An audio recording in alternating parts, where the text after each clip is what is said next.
And where was that studio located? It was located in the business office. You called the street that it was on, you you've already said. And what was that? And was that downtown Chicago? It was, yes. Was there a bathroom beside the studio on the Pine Street? There was not. If you wanted to use the bathroom, where would you go? You would have to get in touch with him before I could go to that one. That was for the public. And where was that located? It was outside of the studio on the sixth floor. Now was the defendant's studio also on the sixth floor? Yes. I'm showing the witness what's been marked for identification as 505C, 505B, and as in the D as in do you recognize 505C? Yes, I do. What is it? This is the business office in which he had a studio on in one of his business suites. And I'm going to show you what's been marked for identification as 505B, as in B as in boy. And do you recognize that? Yes, that is the main interest. Mrs. Geddes, the government offers 50. Okay, she's putting that into evidence. Do you recall you said the defendant was on the sixth floor? Is that which floor is that in the building? So just on the sixth floor, when you go upstairs, his unit was to the right. It was the first right that you made. And was that the top floor? Yes, it was. Now, when you started spending time in the studio on Ohio Street, what, if any, rules did you learn that the defendant wanted you to follow while Hello, you were in the everybody. studio? Hello, hello. Calling him I or am not on an assistant camera master. And how did you learn that because rule? You I told don't me want to not to be. leave the room without calling him But I or just getting want in to touch with his bring assistant. to you guys' And I asked you attention. Let me earlier pause about this what for a was that minute rule. because something just struck my memory like a little bit on the way home, right? When it came to a lot of this R.kelly paperwork that is, being addressed quite a bit by a freaking buffer mouth out here, right? Every now and then, some of her crap will scroll into my timeline. And I seriously try to just go past it. But this one right here, I kind of clicked on it, right? Talking about this specific video that I'm about to show you guys, right? Where now I guess it's safe to say that you have now joined in with some bull crap while this man is continuing to try to fight for his life, his freedom, right? But she says that people don't read the paperwork. Now, this here video that I am playing, as I was playing it on my way home, and it stopped at the groceries, and I'm still playing it. And I'm like, okay, we want to talk about the RICO, and you want to talk about a whole bunch of other people that she feels as if they intertwine themselves and they are now the group of people that caused the situation to turn out in a not so favorable of R. Kelly, right? But as I go back and not only read the paperwork that I have and the paperwork that other content creators, vloggers or bloggers or whatever you want to call them, was going through their paperwork and putting up transcripts, I can't find nowhere as they are, reading these transcripts and enlightening people on what was actually said and who were the actual team players that had this interest in taking R. Kelly down.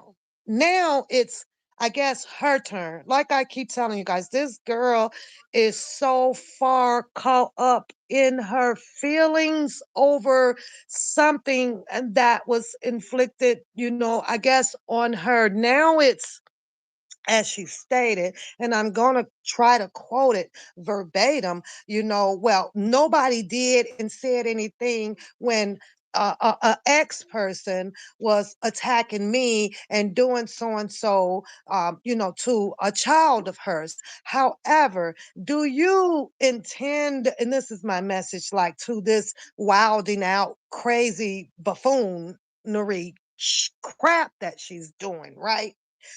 It's not helping, number one, the public. Like I said, what you guys are looking at inside that whole freaking, I don't even, art museum of hers is, you can take it for what you want to take it for, but it is a bunch of mess inside of mess. And it is ridiculous that she's taking her, her wound, and as she stated, I sat back and I watched everybody's, things and sorts and how they played around and did X and X on this freaking YouTube streets, right? It takes nothing for a person to take their visual effect and turn it into their narrative and push it out here for something that they want you to believe because it's coming out of their mouth. Keep in mind, you don't know this person either from a can of paint. You have to be able to distinguish really what in the hell is wrong with this girl. So it's beyond obsession for R. Kelly.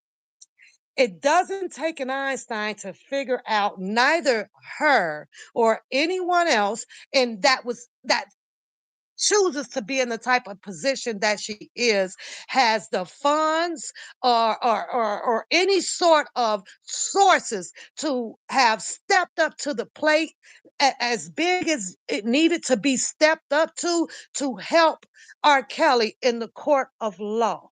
These prosecutors set this stuff up so tight around R. Kelly to where there were two protocols that failed with R. Kelly. One, it was a financial stance. He did not have the money to put towards the right freaking attorneys that he needed it on his team. He did not.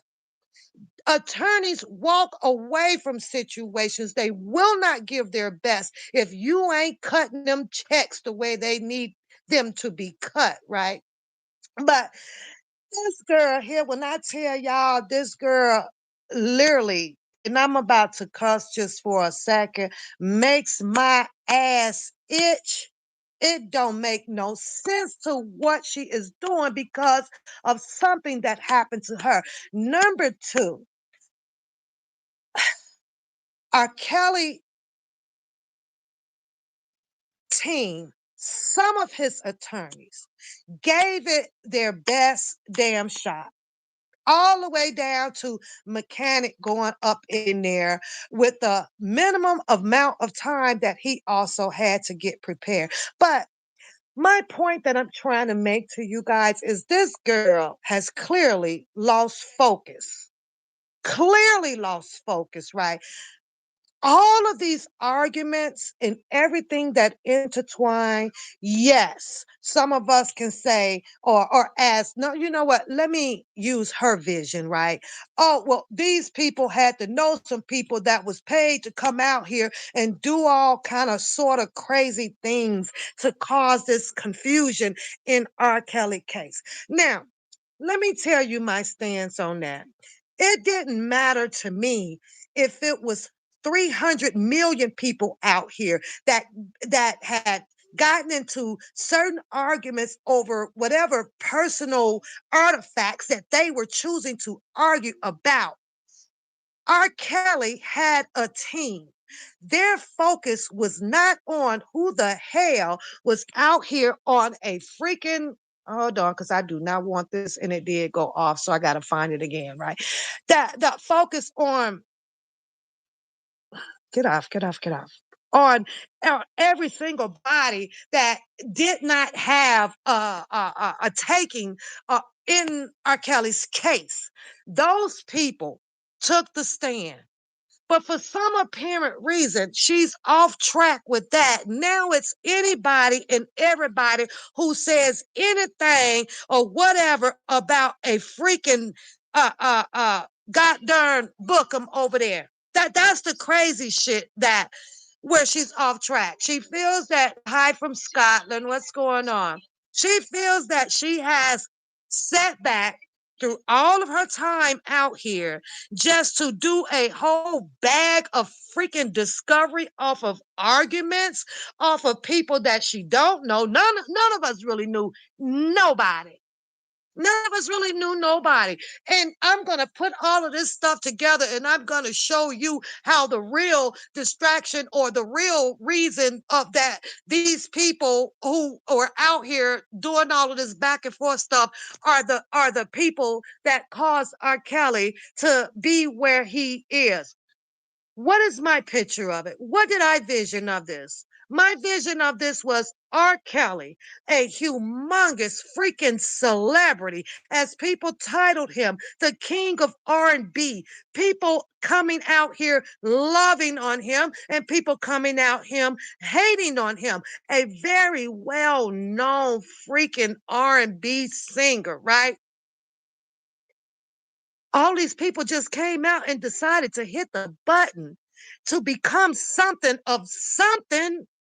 And some shit just started hitting the freaking fan because somebody was stepping on somebody's toes and somebody wanted to be the best out of the crew. Somebody wanted to be the leader. Somebody wanted to overtalk. Somebody wanted to do this. I truly do believe this is just my belief in this whole thing that is exactly who all of these people were. And all of the stories just went into a whole bag of just rocks and sand that it really didn't mean anything until this want to be whatever she is and whatever she thinks she's doing. Because there's an old video. I'm gonna find. I'm gonna show you. Oh, I stand for R. Kelly. You can't possibly stand for an R. Kelly constantly keeping up and putting up all of this freaking buffoonery. Where the only, I hate to talk about views and click. It's just the people that is right there in that little circle over there. I'm pretty sure by now that she's okay with it not going anywhere. It ain't landing nowhere. She ain't taking this shit down to no freaking judge changing their minds, changing the prosecutor's minds, or better yet, you could the type of stuff that she's displaying won't even make it nowhere to if R. Kelly ever would have a great defense team, they wouldn't even want to see this stuff. Do you know how difficult it would be for them to try? They already have had the most difficult time of their life trying to dissect, break down who's saying what, where is it coming, and you're out here adding a whole bunch of more goofy ass crap that I have. She sits over there and talk about some stuff she ain't never seen in her entire life. Baby, I am trying, I'm not really trying to figure it out, but I'm just saying it. You don't let me just show y'all. So this right here was people know he was out here, the non-lawyer, right? He was putting in, when he can come on there, he'll make it known that, hey, I'm not a attorney, but he has studied somewhat of the law, and he had also spent some time, in jail, as he stated. But if we go back and you want to talk about this man act or this Rico and stuff, I'm trying to understand, why are you off track from this transcript? Why are you off track from this right here? Why? Because the truth of the matter is, when she was allowed to come up in the court and all of most of panic and whatever, what do you call it, questioning to this woman, if you ask me, in my opinion, was they were questions asking more so for her to tell her story. It allowed her story to venture out into a 12 freaking jurors sitting up there with all those ears on their faces, soaking this stuff in like it was nothing. Could Canick have asked a few or more, questions as opposed to asking about a story and how did it all play out? Maybe so, and maybe he should. But that one right there, that's your reason why an R. Kelly is from news that ended up getting the times that he was issued was because of her. They already argued back and forth on the YouTube streets out here about what about the parents? What about the parents? See, but you left that. You left that alone. Now, my question to this baboon over here, and I'm gonna call her name because this girl really, when I tell y'all, makes my ass itch. I mean, for real, for real. Now, my question, you answer this one. Did other than Sylvia having contact with Azrael, who else paid her on these YouTube streams that pushed that girl up in there to say the things that she said? You answer that because as far as I'm concerned, and my memory recollects, it wasn't nobody out here. But you're steady trying to put people out here into this freaking hot mess of what went on in New York in the court of law. Not only that, you say you sat in the bushes all this time watching this. My question also is, why in the hell are you sitting in the bushes when you could have been down there in New York giving them all of your validity and answers and your Inspector Gadget ass shit to get R. Kelly off? Then wait till I get to this part about this freaking protest. Protest. If I feel like getting to that tonight. But this is the non-lawyer. When non-lawyer came on with this specific transcript pertaining to the Mann Act of what went on in New York, and you want to sit your bony ass over there and talk about how people didn't read or don't understand. No, this is what the people now, and I'm speaking for the people, don't understand. And I get it. You're now want to get your shits and giggles on, I guess. But I guess that means that you now throw in the white towel. Now you throw in the white towel. And I'm gonna tell you why. Because you know, and I know that your shit ain't going nowhere. Ain't nobody got time to go back and try to figure out all that freaking crap that you got crayolaed up in a freaking square box because of your perception of how you see things, and you wasn't the one that tried this case for R. Kelly. So nobody, in my opinion, gives a rat's ass. But this is the type of shit that you're on now. And my question to you is, where, how, and when do you think that you are going to free an R. Kelly? Because you for all of R. Kelly, right? Doing this type of bull shit like this. Listen to this shit, y'all.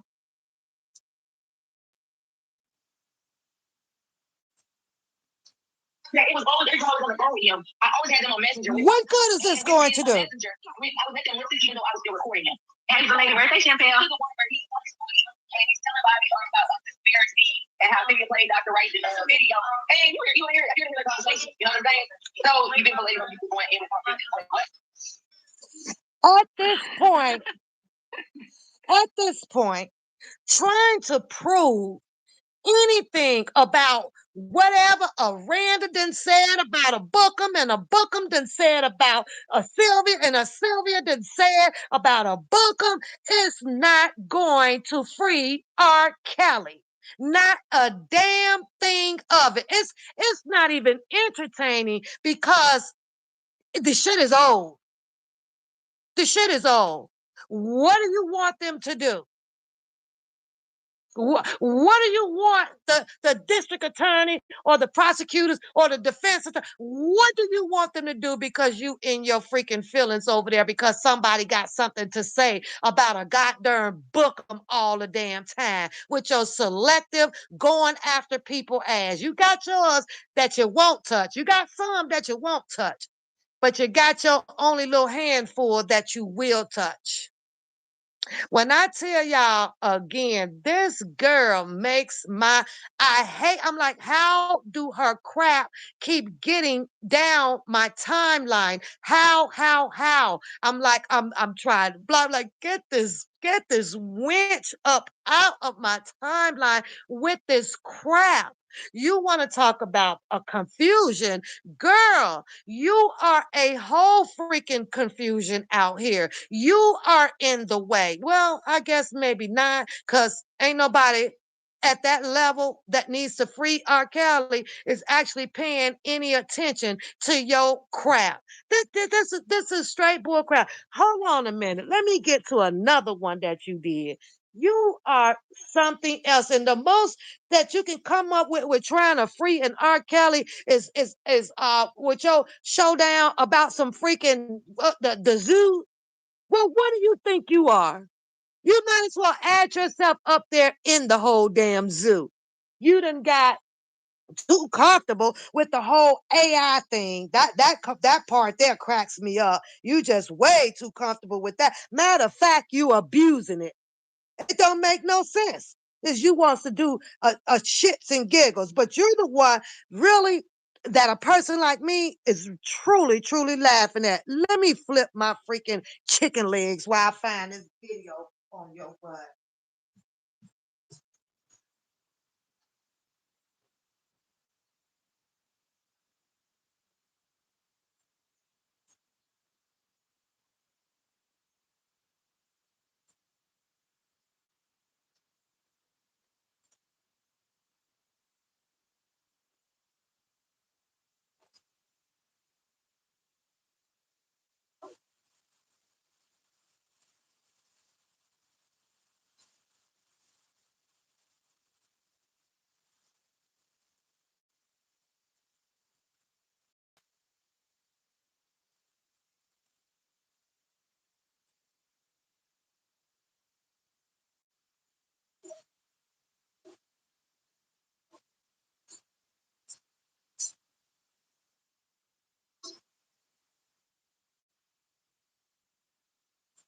Where are these? Let me find my freaking playlist. I know if R. Kelly ever seen some crap like this, he got to be out here to say to himself, who in the hell? What in the hell? Why in the hell is this girl? Who is this person? Girl, let me see. Let me see. Wanna dig back, find all kind of shit. I be laughing at the crap that she put up so bad. It don't make like you trying too hard. You're doing too much. None of the crap that you're doing is going to prevail anywhere. I wouldn't even produce that stuff in a up and coming cartoon book no freaking where. What did I do with that? What is it at? This one right here. Hello, everybody. This what you said that you stand for R. Kelly. Well, that is a lie. I'm calling it a lie. I'm just a little bit bothered by a couple things. Hold on, let me see if I can. First thing that I'm bothered by is this clout, this clout. It's all people want to keep hollering about is they doing this for the clout. They doing this for the clout. Like, I don't know who came up with this bullshit ass catchphrase, but y'all need to bury that shit because that shit is fucking old. You see this? This is a uniform. I am a working woman. I'm gonna get out this uniform and go put on another uniform because that's what I do. Yes, I have dreams. Yes, I used to do other things in the entertainment industry, but at the same time, I'm doing a motherfucking thing for the cloud, and I just want to make that perfectly clear. When you see any of my videos, just know I put it on here because I feel that shit.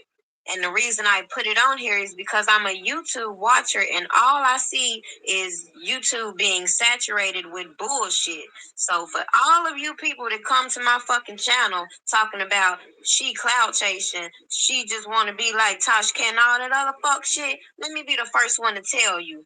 Hell fucking no. I don't even want to be in the industry like that anymore for the simple fact I know it's wicked. So when I speak out on things that have made me feel some type of way, like this R.Kelly case has made me feel some type of way, I'm going to speak out on it. And I'm not going to get on here like some YouTubers and just blog and gossip with you and just spread bullshit. I'm going to go and I'm going to research things. I'm Now going to let look me things up. pause that. And that is your problem. It made you feel some type of way. So, you know, feelings run on emotions. And can't nobody conquer this type of case. The level of this case is off of emotions. You should have been out here worrying about what the law says, how the law works. That's where you should have kept your mindset at, not your goddamn emotions. So I guess that does explain why you have the obsession the way that you do and have clouded your mind from that inflicted wound where now it's everybody. Everybody is in the reason why, or this happened, and the R.Kelly did, and the people did this, and the people did that. See, half of the people out here just couldn't been satisfied, even if there were multiple different types of rallies or protests or whatever for an R. Kelly. No, we had to go and separate that and stand behind, including you, someone who wanted to have nothing but total control over it. So not only are you obsessed with him, he had this obsession with him, and all your minds just stayed clouded, and both of you guys just fought for all of the freaking wrong reasons. You like to sit on here and blame people for saying this and saying that, but you will leave out all of the stuff that caused the cause of it reaching to the level of individuals fighting towards each other. You would leave that out. But and you put out here this whole perception that you are for R. Kelly. You can't even be honest and non-biased about what the hell actually went on between individuals. You won't even do that. It's always what they did, what they did, what they did. Well, they ain't came out here and did and fought air by themselves. It took another person. They shit fell apart. Whoop the goddamn do. Randall left, Sylvia left, Bookham over here by himself, the him two girls, they done left, everybody left. So is it everybody freaking fault that these people could get on one accord to fight under the laws that was out here that they were using against R. Kelly? It's everybody's fault. Who else fault it is? Who else? You went all the way back in a video talking about some freaking what's that boy named Robin Bibbins or something. You heard that name. You ain't doing as much research as you think you are. You just hearing shit from old ass discovery of videos and over there collaging and gluing shit together because your perception based on a simple a word that may be stated in somebody's a video or a text message or a phone call, whatever. You want to clip shit together and feel like that you done stumbled across the freaking gold mine to free R. Kelly. It's the dumbest shit I have ever. You are the dumbest and the weakest one out here. You got freaking issues, girl. But let me finish what you were saying, how much you out here on your freaking emotions about R. Kelly. And I had just told my ass, pal, go sit down. Cause this girl right here, but y'all know how shit go with somebody like, we're like, man, go sit down. You are the wrong freaking advocate also for R. Kelly. Prove facts. I'm gonna come back with validation to prove that. And I see YouTube keep blocking my shit every time I turn around, whether it's a copyright strike or just flat out blocking the video. But either way it go, I'm gonna figure out what the problem is, and I'm gonna re-upload the shit any fucking way, because at the end of the day, I don't have to use the clips that I use to prove my point. The point of me using those clips is to just validate what I'm saying. I don't want to be like the other YouTubers and just get on here and And post her, hold hearsay on and though, bullshit. I Scooby Doo, want because her pea brain ass actually really don't even acknowledge that. You done had multiple people come out here to say that, well, R. Kelly don't indulge in this kind of stuff. And I'm pretty sure that as her trying to stand up and advocate for him, if had he actually caught whiff of what she was doing with bringing and merging in so many people because of her perception, and then stating on her record that, well, these are the people, see, that had that got R. Kelly the time that he got, which is straight bullshit. My question is, did she not watch or read any of the paperwork? Because last I checked, when it came out, when it came to the New York case, half of those people that she's trying to bundle up in this freaking art museum of hers are not even in the freaking paperwork. So I'm like, what are you doing? Why are you doing it?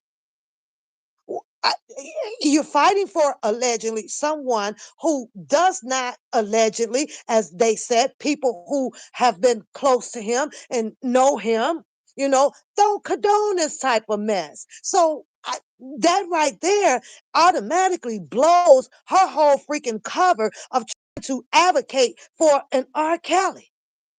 He doesn't want, I can't imagine him wanting someone like you out here advocating when all you're doing is trying to be on an attack and on an offense for a freaking ninja. A ninja, somebody that don't pay your rent, don't pay your car notes, don't feed the kids, don't do shit but accept cookies out of a fucking mailbox, and you are on an offense for this man. This don't make no sense. You out of order. to see the things that I have found. So with that being said, if I call out anybody, if I speak out on anything, I'm not fucking clout chasing. I don't give a fuck about no clout. You can Google me. You can look up the things that I've done in the past and recognize that if I wanted to be in the industry, I could. I could have done the same type of shit that some of the other celebrities have done, but I chose not to. I chose to have a moral life. So at the end of the day, cloud chasing, no, boo boo. Stating some facts, yes, that's what I'm gonna do. At the end of the day, if you don't like my channel, bye bye. Get the fuck out of here.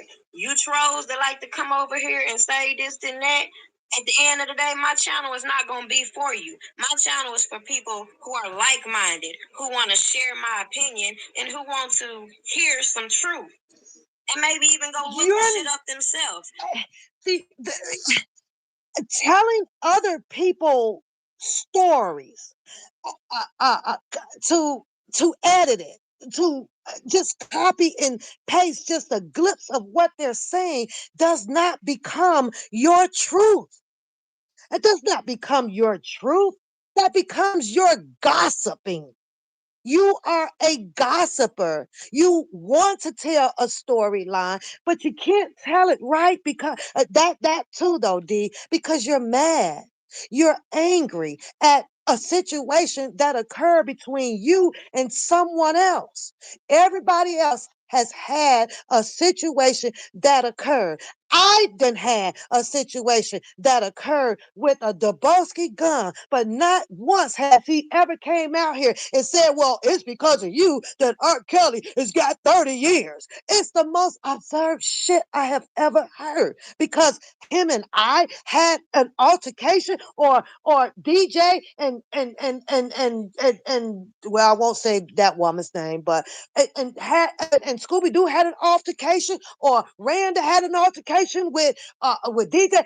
That makes everybody involved with saying, okay, well, we the people that is the reason why R. Kelly got it. So you just skip trace over this whole freaking transcript that you probably didn't read.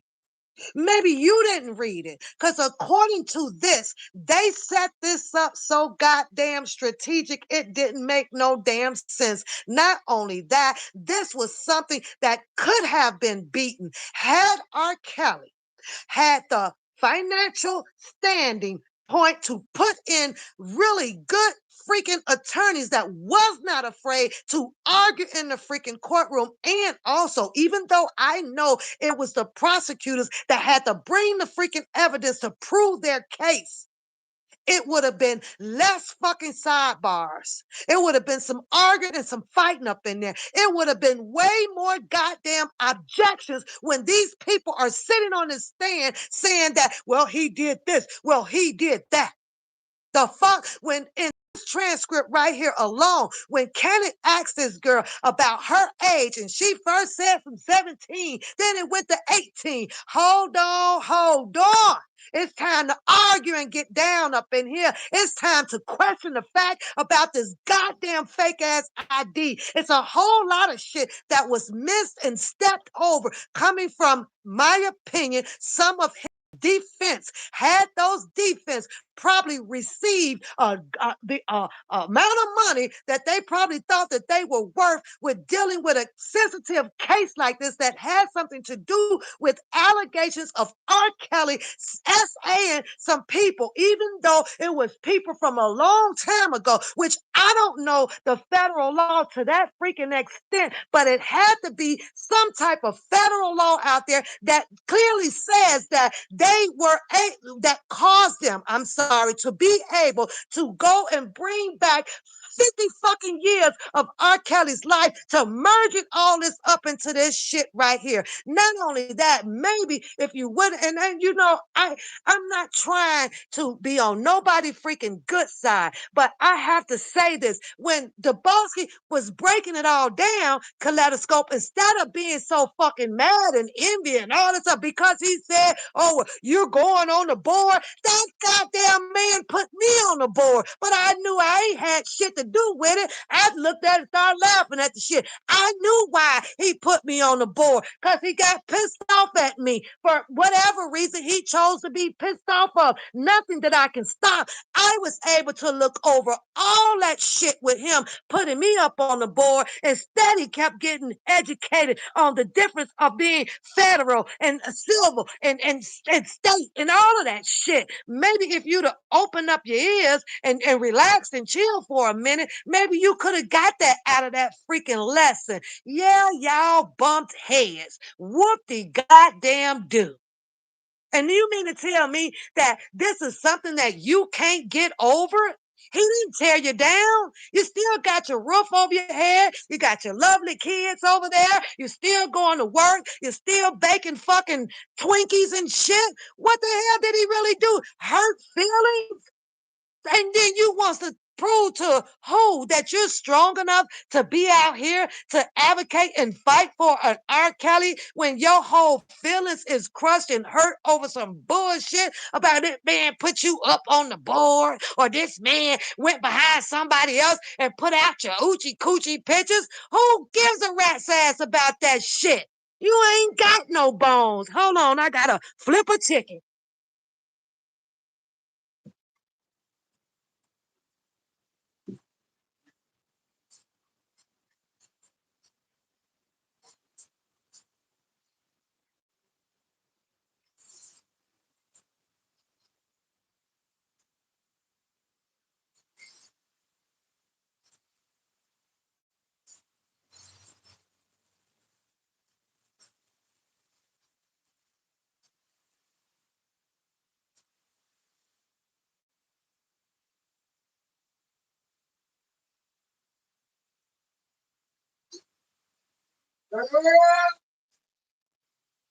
That chicken looks good, baby.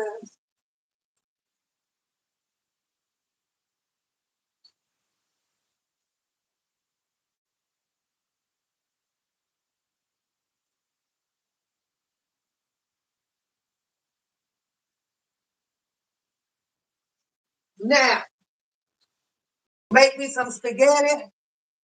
That'll be my freaking night. One thing I can't say, because black people argue with you about it, man, I could fry the hell out of some chicken, but I know every black person can fry the heck out of some damn chicken, y'all. But I'm just saying, did she miss this? Did she did you miss this? You making you some pork chop, girl? Give me some, give me some. Oh, I love green beans, honey. I love the hell out of you know I can eat green beans every day. Like every day. But I'm making me some spaghetti and some fried chicken legs and some corn muffins because I like my cornbread mashed up. It's crazy, right? I gotta have cornbread in my spaghetti. I gotta mush it all up in there. But back to this goddamn girl, right? Because I'm still trying to see, like, what are you trying to prove? It looked like you have more so of a defense out here for a Bookham. That's what it looks like. And you falling and you can't get up. And that's the craziest shit ever. His hands is not 100% clean in this. And the same thing that goes to, I heard the little rap song. Here you are now, and I wish I could bust a rap. I'm gonna have to go on and hire me somebody because it was something that, I want to rap back. And I was like, okay, I think you just got to think about it and make it rhyme and write it down and then put it to the beat, right? But I'm listening to this boy who you solicit, you pushed it out here, right? You and your cool in the gang over there, right? Now, all because something was said about a freaking rap beat. You got in the midst of that. It ain't R. Kelly no more. So it's safe to say that.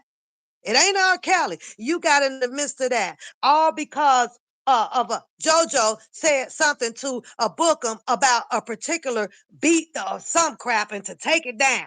So then the Christie came back and dropped some rap back out at him. And I'm like, okay, well, why is one pap in this rap? I get it that we need shit to rhyme with, but why am I in this rap again? Okay, it must be rap roast season, okay? And everybody can't play along in that shit, I mean, Scooby Doo raps, and I don't know if he gonna drop one next, but I guess that's where this is going right now. I think the shit's kind of funny, but here we go again. And then in one of his lines that really just took me out, y'all. He said something about Earl Alicia or something from the dog pound or something and something, she something. And I was like, now see, it's one thing to tell a rap, but it's another thing to rap and to put a bunch of lies in that shit. That's why I was like, well, wait a minute. Why am I in it? I don't know. This shit was crazy as hell. I was like, oh, I'm gonna let y'all do the rap stuff. I don't do the rap stuff, unless I get me a ghostwriter. But let me finish letting them hear how you was for R. Kelly. Now you all over the place, and you the pot calling the kettle black. Now you want to join in because it ain't nothing else left for you to do. Ain't nothing else left for you to do. Now let me join in the whole goddamn shits and giggles show. Yeah, I told you it was the shit, right? It was actually done so that you can keep yourself away from being in a lot of trouble. But the shit you doing, you done took it to a whole nother freaking different level of you want to blame everybody. And that just don't make no sense. None at all. I'm not telling you to bank on everything I say. We You can not. go look up everything I say. I challenge you to do so. And then if you want to come back to my page and talk that whoop the wall shit, then we can talk. But other than that, just know from this point on, I ain't doing nothing but blocking you motherfuckers that think y'all gonna get a rise out of me. Cause it's the first and it's the last motherfucking time I'm gonna address this cloud chasing shit. Now, let's hold I that. sit up and Because those are some words now you going to have to eat because you done joined and start chasing the clout shit. That fucked up. See, back then, which I believe was about what, 5 years ago, 6 years ago? You talking all that shit. Now look at you now. You a whole new, brand new of nothing. Couple of transcripts and sentencing years later. Ain't that crazy? Mm. It wasn't taking off for you, huh? It wasn't producing too much for you, huh? pretty much all of the people that came out here then pretty much put all the information out here and left it for any and everybody to believe what they want to believe. But now you want to come in bagging up in reverse. I'm gonna drop what everybody else done said and done and stuck all on they community boards. And this is what I found over here in the messenger. And look at Ruby Chris. And look at what's that girl name? Not the one downtown Chicago, the little young the damn girl. Geronda Pace, and look at this person, look at the Cash Jones, and look at this. We done seen every freaking thing that your butt done out there seen. It's just that a whole lot of people didn't want to have this amount of time on their hand to be out here causing a whole bunch of confusion. People sat back and settled in their own freaking thoughts, in their own freaking prayers, for looking at this situation for what it actually was. A lot of people came to terms knowing that, okay, the law went way too far. The law did way too much. R. Kelly himself even put on the people's minds about, well, wait a minute, there's got to be double jeopardy. He didn't say not one time, and I'm sorry, you guys, that, I don't know X, Y, Z, F, and P of people. He just says that this has to be double jeopardy, meaning that, okay, some of this stuff, some of these people or whatever, then already then had these allegations against me. I fought this stuff. This stuff is over with. Now, mind you, because I believe, if I'm not mistaken, girl, that you had, let me see, was it you or whatever? Because I might be mistaken on this one, right? There's a damn good reason. I'm gonna say this of why, and everybody should know that Susan Logan did not appear in this courtroom. And the way that I look at it, I'm gonna put my honest opinion out here, is I'm glad she didn't come, because the way that I'm looking at it, it probably and would have made things even worse for R. Kelly. So who's to say that she probably didn't come in her own planning or whatever, not come because of her saying, "No, I'm not fit to do this" to this man, and also as well protecting herself.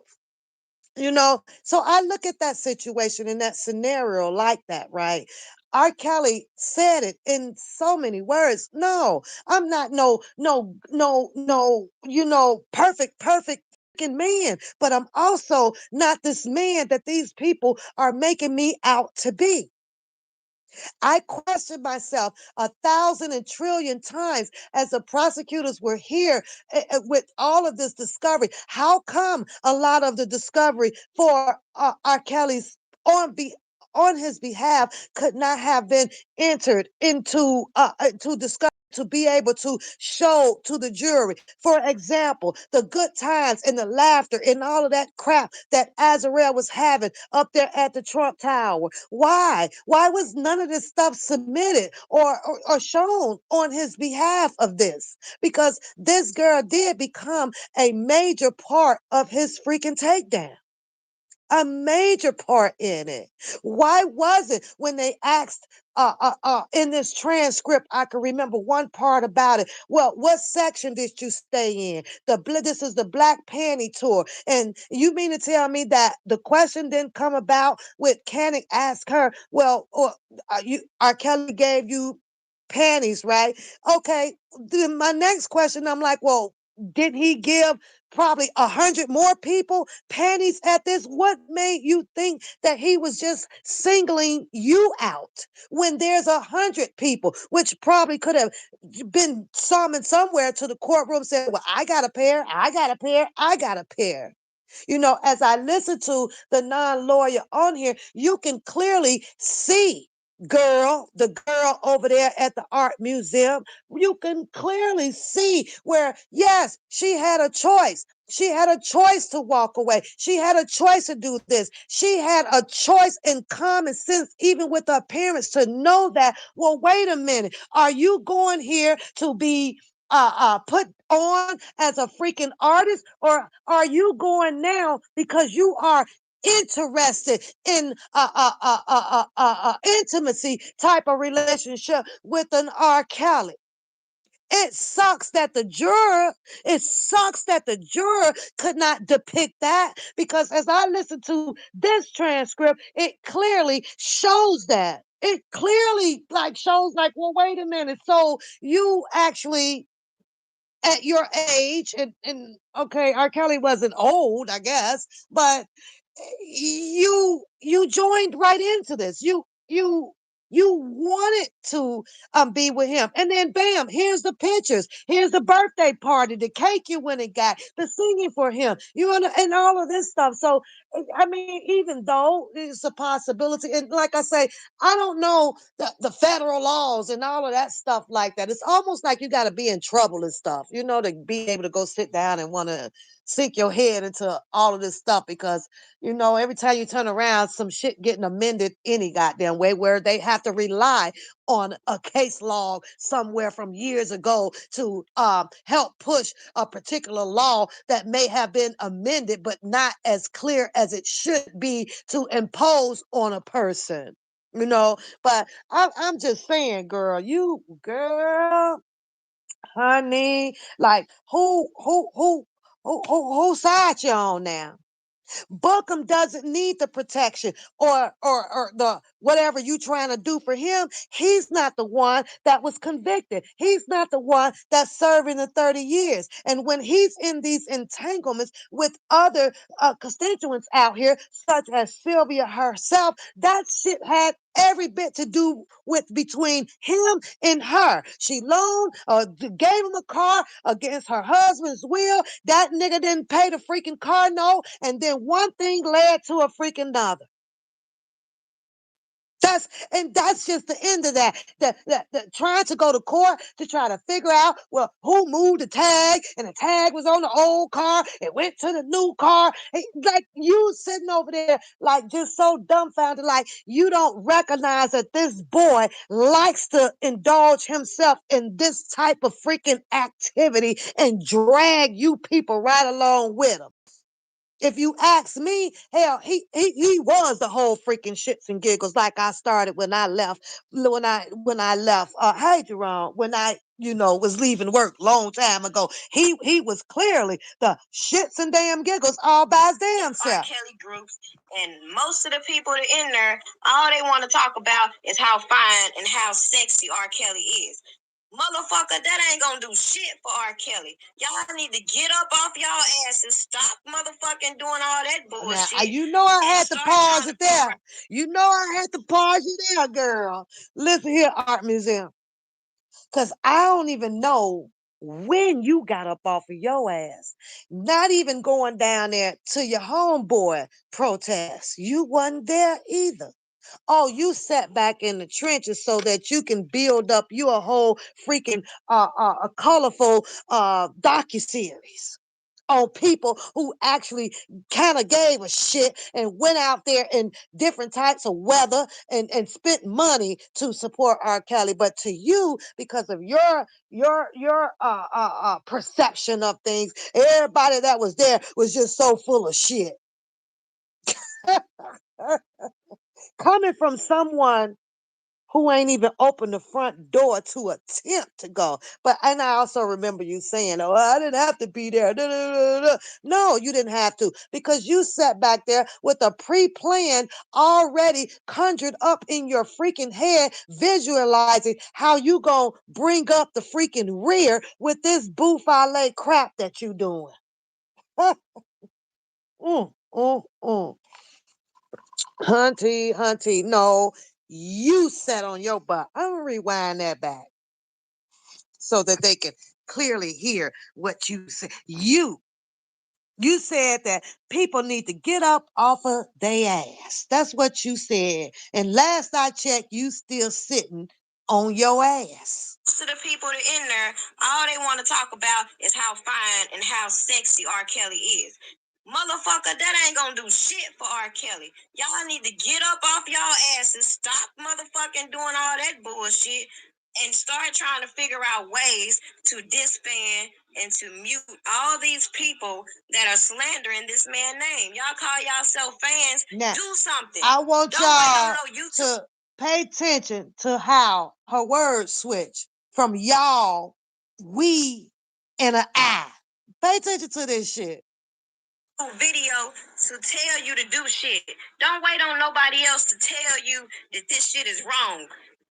If you ain't got that moral compass in yourself, don't come to my fucking videos talking about no motherfucking clout chasing. Cause I don't give a fuck about no motherfucking clout. Period. Now, for everybody that's on this journey with me trying to find the truth, kudos to you. Subscribe, like, share. Let's get it. Other than that, good day. King in New York. King in New York. King in New York.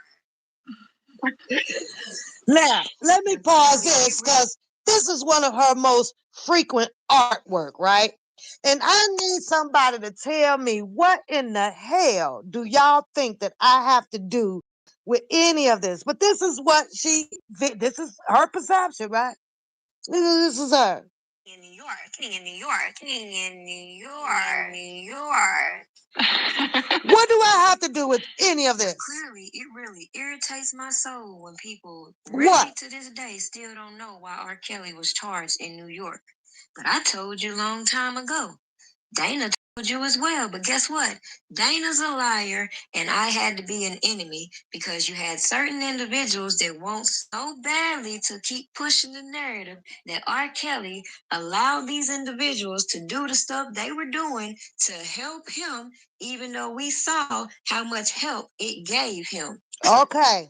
Now, I'm going to pause that, right? I'm going to pause that because she just gave y'all the reason why the situation occurred with R. Kelly. But I'm going to read you a different reason. I should have went downstairs for this, but I know I sit down there too damn long. That's why I'm not going there. Yeah. Because she says people don't do their research, right? I'm going to rewind this back to y'all, okay? But then I'm going to read y'all something, okay?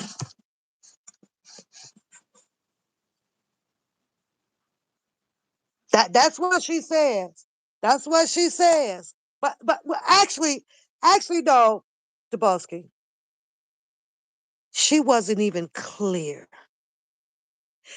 Pay attention to just pay attention to it. I was like, what?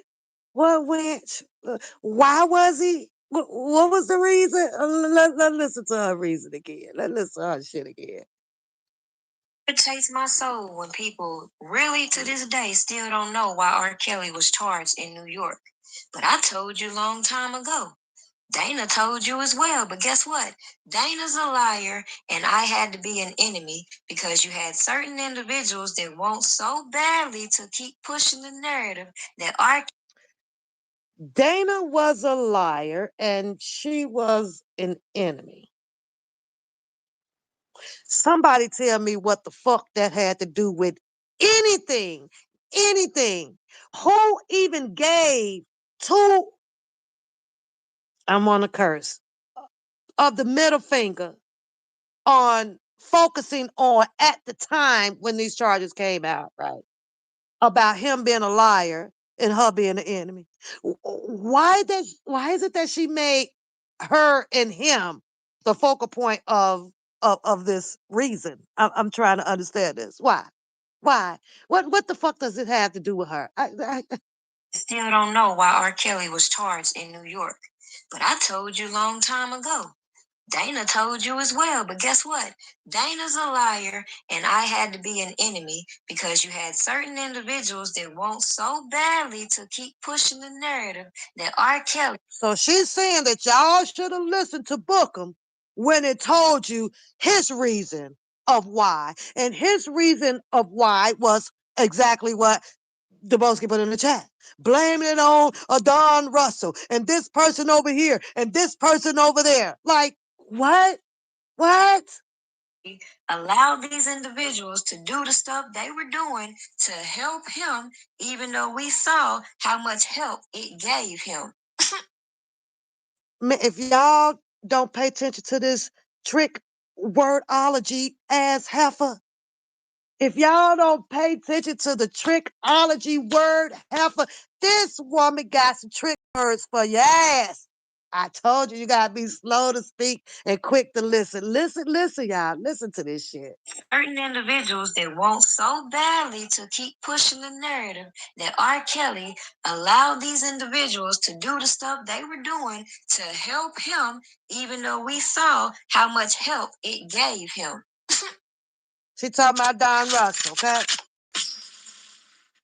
Now, obviously, I don't watch people's rebuttal when I clearly have told you that individuals are here as mere distractions from keeping you I don't from know how using my some phone common ended up sense. being Now, as sideways. I said, I've already But it stated, just like is. Dana stated exactly why R. Kelly had a trial in New York. Even though you read over the indictments, you see the problems with trying to act like there's a 10-year history of these predicate acts when there's so many time gaps, and people want to bypass why there was a trial in New York in the first damn place because they wanted to get their shits and giggles on these platforms going at all the.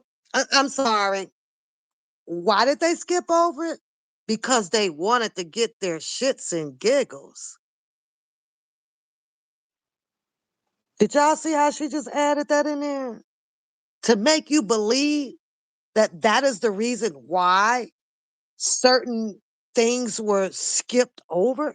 Because the people wanted to get their shits and giggles. What?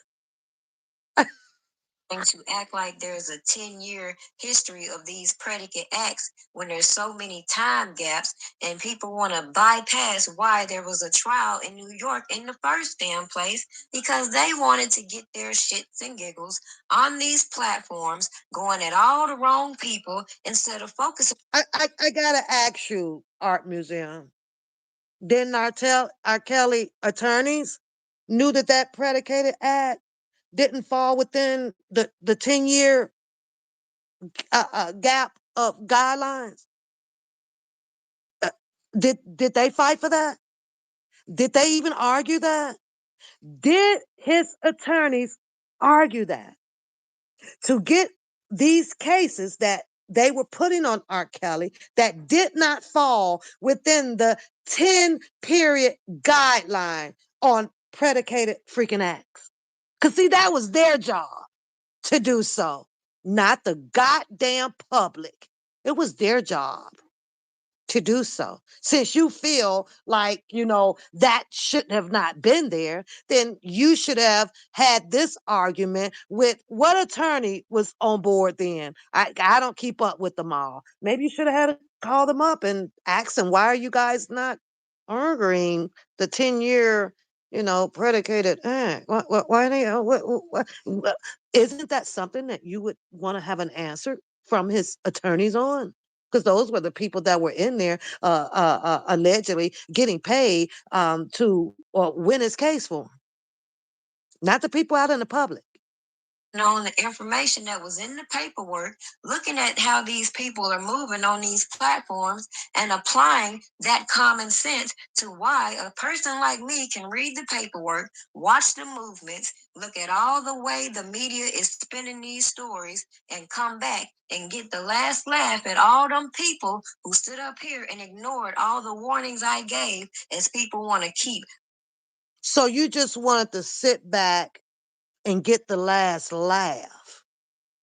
Oh, that was the position that you was holding. I'm just gonna sit back here and just get the last laugh. Wow, you really did your due diligence, didn't you? Pushing this narrative that R. Kelly authorized all this shit we saw on display. Now, you can believe he did if you want to, but again, ain't no need in saying free R. Kelly if you believe that. Now, catch.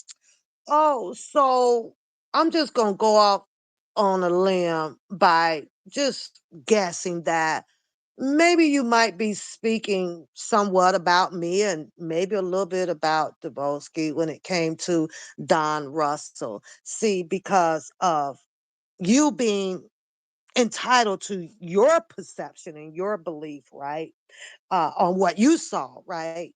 And you felt entitled to, right? Well, God dang, so I felt entitled to my perception from the things of what I was hearing and what I was seeing, which led me to what I chose to believe in. And still, not even today, have you even, or I, or anybody else have gotten a phone call or an email or a Pony Express from a R. Kelly telling you anything different. What you're hearing differently is something that a Bookham chose to push out here for everybody to believe, which was his perception of, oh, well, I talked to the managers, or I talked to, or this person, and I talked to this person. Well, didn't you see? You see what Don Russell did? Yeah, he went up there. Oh, he had a gun. Oh, I mean, he called in a gun threat. Oh my God, he had something to do with the guy up there that burnt up the car, and blah, blah, blah, blah, blah, and all of that damn baloney ass shit. But yet then, you still haven't heard one peep from R. Kelly stating to anybody, don't mess with that man. That man robbed me. That man did this. But yet then you still can't explain to the public, which is an actual fact. He didn't steal that paperwork. He did. I don't believe it. No way, under no freaking God done son will I believe it. I don't care if anybody and everybody chose to tell that story that he did not have a moment to sit down there as a with R. Kelly to go through paperwork to figure out where his money was, to show freaking receipts of him of renting freaking trucks or whatever, and doing the assurance bonds and all of this stuff. You tell me that this man did all of this stuff what, to just get on the inside of where Kurt where R. Kelly was, to just come out here and insist on spinning the freaking narrative to take him down. Yes, he did the interview in front of the thing saying, well, what was he supposed to do? Yeah, he might have said, oh, well, yeah, there were young girls. Well, you know what? According to some of the records showing and things that went down, maybe he was, or maybe he did come across some things. Maybe he did find some files or something up in the Susan Logan office or whatever the case may be. But saying that doesn't mean that it had to stick to him, that, oh, something that didn't happen over freaking 30 years ago. I'm just saying. But I want to show you this before I move on, because you asked the reason. Oh, well, maybe nobody knew. Well, what was the reason for? Well, according to this here article right here, it clearly states, let me see, because my phone is really, really not cooperating. Okay, let me shrink it down some more. Which you've been on there trying to argue like a day in forever. But this paperwork right here, R. Kelly was tried in New York on federal charges, including racketeering and sex trafficking, because the alleged crimes involve the movement of victims across state lines and international borders, which falls under the federal jurisdiction. Get on your channel and argue that. Get on your channel and argue that. The key reasons for the New York trial were one, the federal jurisdiction. You like to blame it on everybody that was everybody, as kin to everybody, because you didn't heard it from a Bookham and he stand on business and all of this shit, that's what's really happened and blah, blah, blah, blah, blah. Right? I'm not going to read them all. I'm trying to shrink my freaking screen down. Uh, Racketeering. Rico. What was the other one? Location of crimes and victims. I'm not going to read you all of my research or what I found.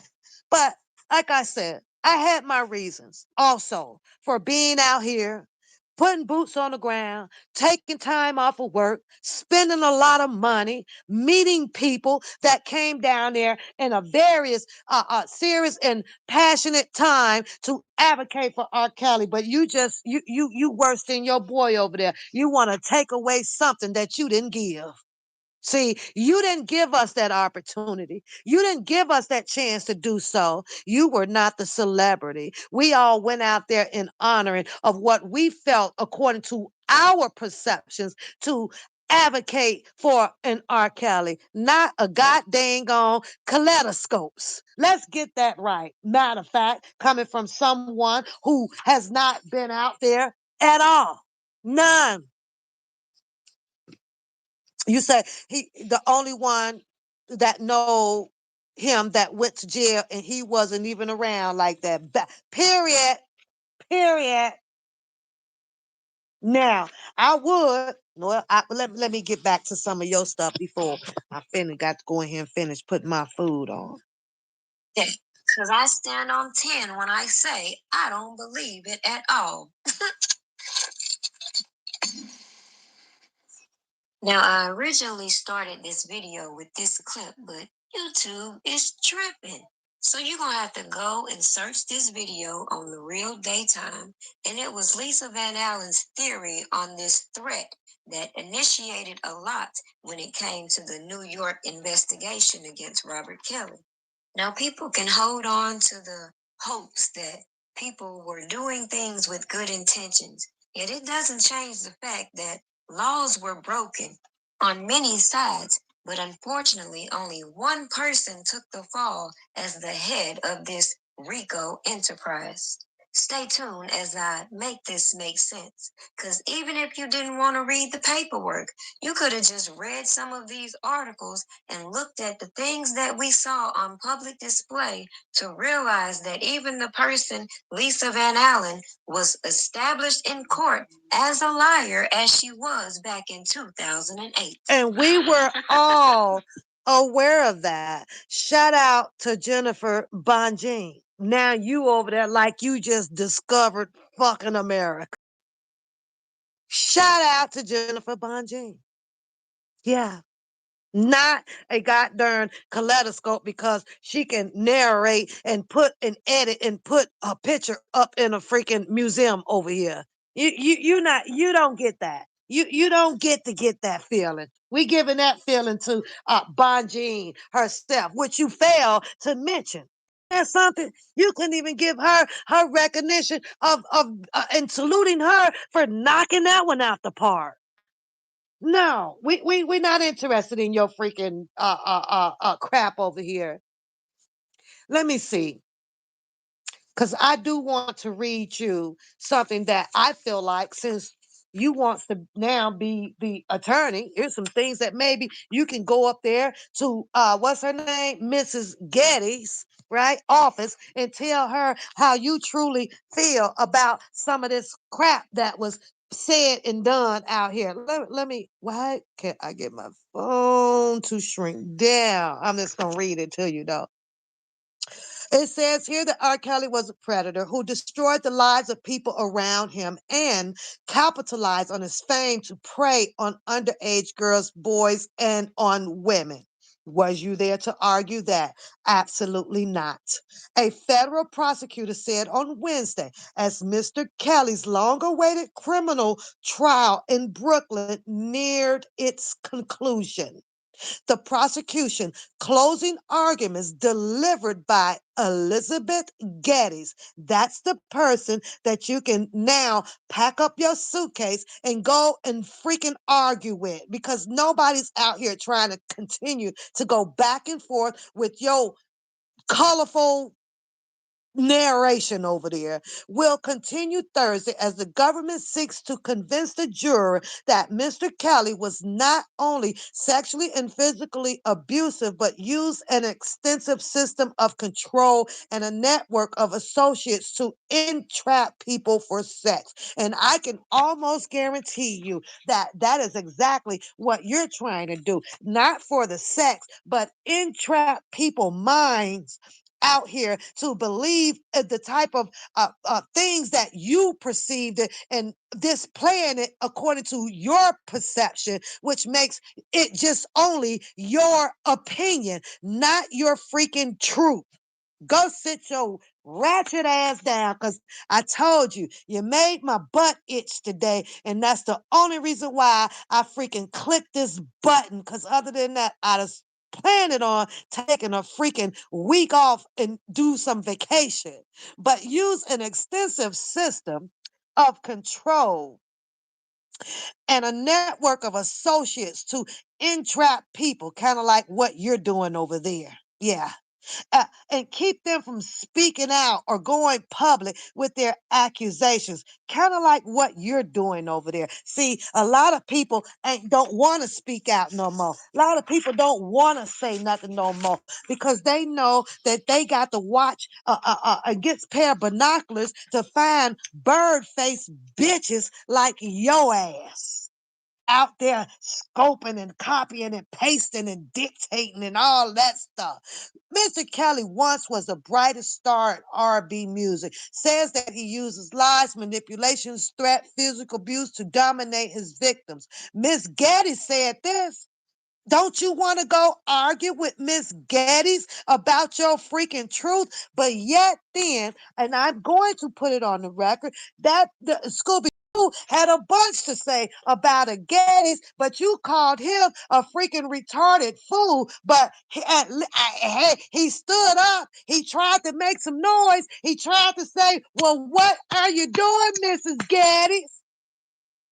But your ass sitting over there with nothing but a freaking spatula and a pan full of fucking flour and making fucking nothing but brainless fucking dough. Sit your ass down somewhere. Miss Getty's adding that his immense wealth and fame allowed him to hide. Well, is that true or not? And if you find that not to be true, then take your scroungy ass up there and go and argue with Mrs. Geddes. Go do that.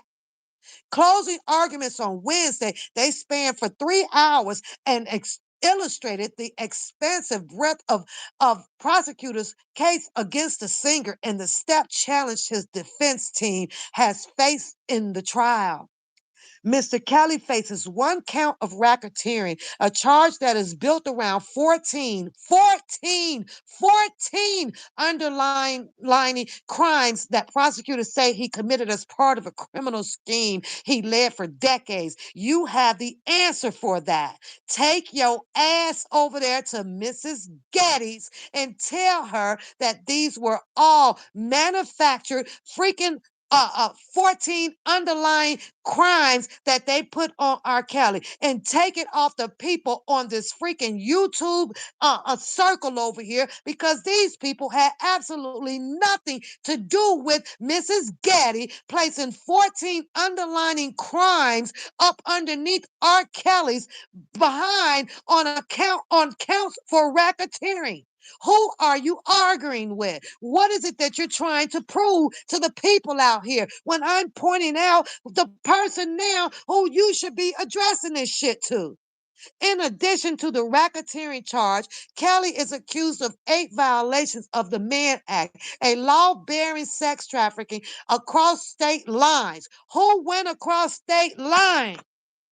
Who went across? Go tell Mrs. Getty that whoever they said that came across state line is lying because we're tired of hearing your shit. Go do it. Armed with 8 violations, the Mann Act, a law bearing sex trafficking across state line, Mr. Kelly, 54, has pleaded not guilty. and he has long denied the accusations against him. That was the plea that his defense attorneys put in for him. Now it's up to them to help him defend his case against all of these allegations that the prosecutors brought forth against him, even though the burden of the proof lies in the hands of the prosecutors. And what they did was a goddamn grandstanding to whatever and whomever this freaking sequestered as juror was. And they bought it and they ate it, and then they were sold. And until you can go and change the minds of these juries, I'm trying to understand who the hell are you arguing with? I'm trying to understand why are you still over there with your manipulative mindset on placing more and more people inside of this man's case. You're the idiot. Because I'm not reading shit about that. She portrayed that the people were armed with a large blackboard that showed Mr. Kelly near the center, surrounded by a network of associates. Mrs. Geddes said that the singer's inner circle. Who are the inner circle people? Huh, Kaleidoscope? Who were the inner circle people? Because we know you already got Durham McDavid up on the map. We already know how you feel about him. Oh my God. Durham McDavid stole I'm not stole. He sued R. Kelly for $1 million and on and on and oh my God. Okay. Well, then you explain to the people out here that why didn't R. Kelly go and try to sue him and counter sue him back in the courtroom? Go do that. Go ask R. Kelly what now is his relationship with a Durham McDavid since he is now out there allegedly the defense attorney for R. Kelly right now. Go ask him. I'm sure. Oh, well, no. Bookham probably don't have his number because he probably done said, well, no, he Bookham done had his time and his rodeo with all of R. Kelly, other two freaking defense attorneys. He couldn't get mechanic on that freaking live over there or on a phone call. The close that he got to that man was his hand on his shoulder because he had to be seen to portray himself like he was a star member of R. Kelly's fan group or support group or a security guard group or whatever fucking group he can find himself to be in. He made sure he planted himself in that picture. But you know what he didn't bring down there to the mechanic? Not a motherfucking check. Why didn't bring him a check? Why did he not bring him a check to say, here you go? This goes towards R. Kelly's defense. Thanks for doing a great job. You know what he brought? All 352 of them goddamn teeth in his mouth to stand in front of a freaking to get him a clear snapshot, a picture showing that he that would have portrayed to the people out here continuously. Oh well, yeah, he does know R. Kelly. Oh, that is really R. Kelly's godson. Oh look, he's walking with R. Kelly's attorney. Man, mechanic was walking so damn fast. He was trying to hurry up to get the hell away from a goony goo goo chasing his ass. What the hell's going on around here? Yeah, I said it. In addition to the racketeer, no, I'm not right there. Ms. Getty said that the singer's inner circle and employees.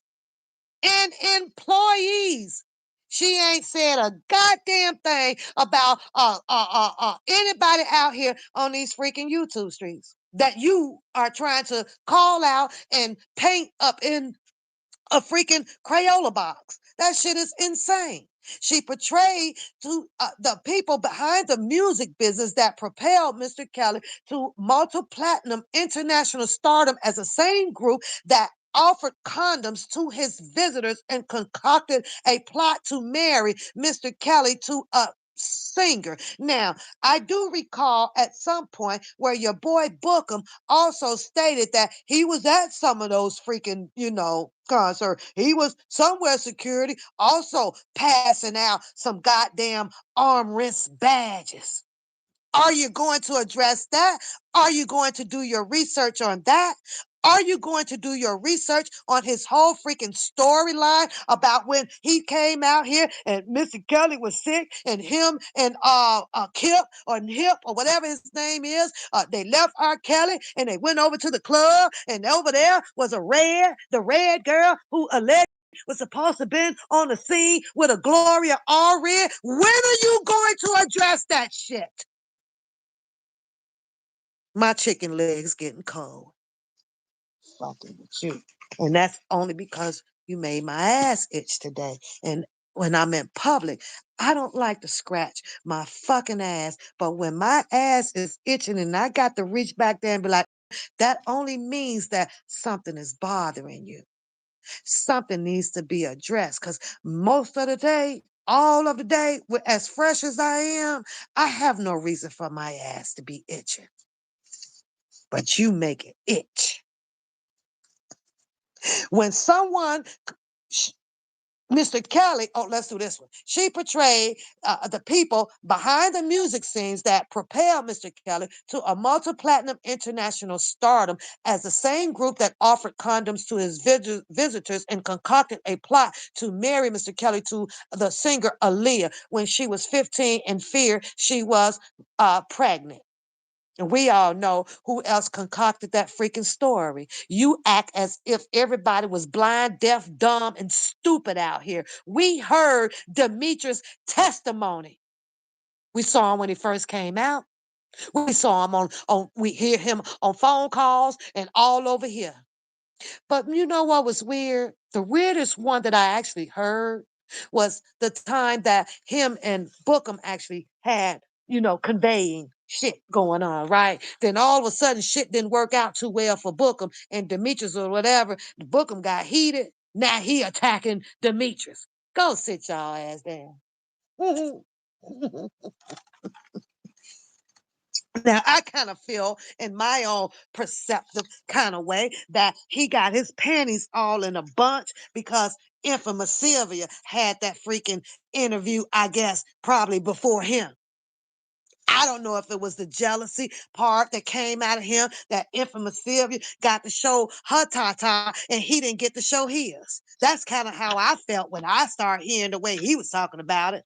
Laughing with him. Oh, come on, Demetrius, man. Come on. Come on. I'm over here messed up. Well, is you mad at him or is you liking him? Like, well, what we doing here? Because at the end of the day, Demetrius was still a fully grown, almost elderly ass man. And you got this idiot over here who thinks that what he can sucker some type of a confession out of him. Like this man was not supposed to know that, okay, I'm dealing with these alleged R. Kelly fans or groupies or whatever you want to call them, right? And y'all thought that y'all was finna just really outsmart this damn man.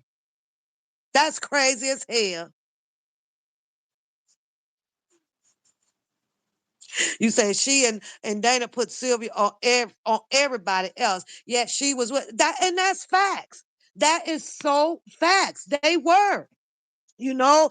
All honestly, I'm like, okay, why they just could not have split up and just gone their separate ways? Why did they have to enter into this whole competition thing about who getting the paperwork, who reading the paperwork, and like all that shit is over with, man, dead in that shit. But they couldn't. This became a whole jealousy type thing between two people, and they can't say that they didn't have any jealousy towards each other because they did. Other than that, they wouldn't have fought the way that they did. Like, I heard infamous Sylvia say on I think that was a Nyla show, and Nyla asked her, okay, well, why were you supporting her? And that's not the video that I had. The video that I had, and I'm sure you remember, when I was downtown and I went around and I was asking everybody, okay, well, why are you here to support her? And that's not what Sylvia's answer was, but Sylvia stated on the Nyla show that she was only there because of the RICO. And I'm like, well, really? That's it? Oh, So, but I left that alone. Okay, if that's the reason why she says she want to be there, then that's fine. That still does not give me, gets me put in my feelings to want to come out here and be and contest her or start a whole freaking series on that shit. It's like, well, I just leave that shit alone. But I I was a little bit baffled, a little bit confused because I really did think or thought that at the beginning and her coming down to Chicago that she was in for the whole shebang about the law extending or doing some twists and turns as far as being corrupt in the way that they're trying to take him down, not with just the freaking Rico. Now, whether if her spending time with Azrael and also reflecting back on a situation that occurred between her and her family member at that time, and all of that started to resurface and make her change her mind or recant some things. And I was like, well, you know what? The hell with it. Maybe it did. I don't know. So, but she also stated that when she was going to New York, and sitting up there in the courtroom, right up at the floor where I guess they had you people sit at, right? She stated on Nyla's channel, like she said she saw some things. She said that there was a whole lot of things that she's seen that went against R. Kelly. And I was like, wow, I didn't know that. Maybe it was an episode or something that I had missed, but then I'm saying to myself, well, okay, Sylvia, so since you felt like that, then what about R. Kelly stating how he felt when he says that this is double jeopardy? You sat there and relied on, not relied, but got influenced by the prosecutors being able to use some material, allegedly certain videos that infamous Sylvia say that she's seen, and there was plenty of arguments about where did all of these videos surface from. And I could have sworn that people argued that these 4 or 5 freaking tapes or something that Michael Avenatti ended up producing out here, or it was like how I was stuck. I'm like, how could you have been okay with not having an argument against that one, Sylvia? I kept asking myself that. But like I say, moving on, because I'm not, it is what it is. But I was like, but what videotapes? Sylvia, I thought you read the transcripts. I thought that you were really keen into wondering like this whole thing with Avenatti and Kim Fox. And now you're saying that, well, they produced these tapes and to me, she made it sound like, well, like, okay, I believed it because they produced these tapes, but were those tapes, I don't know what would be the word, to use, valid, or were they, what do you call, um, what do y'all call it? Like when they write over it or they manufacture it or they edit it or something like that. Were these tapes actually supposed to have been admissible, in court? But in her opinion, she kind of was sold on what some of the prosecution was introducing into the courtroom. So that just kind of caught me off guard, caught me, a little bit shocked, but I moved on. I was like, whatever, if that's authenticated, thank you. My words just don't come as fast, especially when it comes to these federal, stuff like when I'm rolling like this, like they just don't come. When I'm writing, then they come. I can put them on the paperwork, but I can't just be saying them. I guess that's part of my freaking dyslexia or whatever, but I still will get it out. And then hopefully, people will understand it. And I thank you for that because, just help a person out. Just put the word in there so then I would know. Doesn't make me stupid. I'm not stupid at all. Mr. Kelly's, where were we? So it says here that when someone commits a crime as part of a group, he's more powerful, more dangerous, Miss Getty said.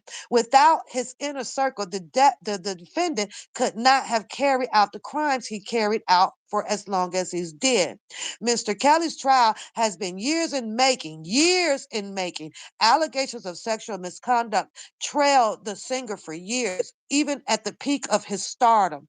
After he was finally arrested in 2019, the pandemic delayed his trial for more than a year. So during the time, some of the singer's allies were accused of using arson, bribery, and other intimidation tactics to silence potential witness. We all saw that. We've been through that. We watched that kaleidoscope. So you trying to sit over there and put a 10 on a 2 and spin things and this or that. We all saw it. We heard it. We read it. Should they have been able to use that with merging this alleged whatever, Don Russell and this other person, Michael, whatever his name was, and all this stuff into manufacturing the circumstantial evidence around R. Kelly, such as to prove to a jury that he had this group? Well, then they did it. Okay, they did it. Now, whose job is it now? His defense attorneys to prove, which they tried, and they tried hard, and they fought hard that that was not the case. But it was all up to whatever and whoever this goddamn sequestered juror was. And mind you, they wasn't that damn sequestered because his attorneys also got to question the same juror that convicted him. Okay? During the first portion of her closing arguments, Ms. Geddes walked through allegations related to three of the six women at the center of the case. Many of Mr. Kelly's accusers over the years have been aspiring singers. They challenged that, okay? They challenged that. Lured by his fame and the promise of career boost, but then exploited by the superstar. They challenged that. They included one woman who worked at a radio station and testified that she was thrilled when she was offered the opportunity to interview Mr. Kelly. Watch that. I watched it. All of it. So you wasn't the only one out here that was soaking it all in. You're just the one that's pulling up the rear and putting in your freaking Crayola box what your perception is. But we all had our own individual perceptions of things. We all kind of can, have a clear idea according to how they were putting this whole freaking case together on how it was going to actually turn out. This man had attorneys walking in and out of doors around him. Where did you see where he was going to have a freaking chance? Where? Not only that, depleting money, just going. Money getting deposited all into his accounts and stuff from defense funds, taken just like that.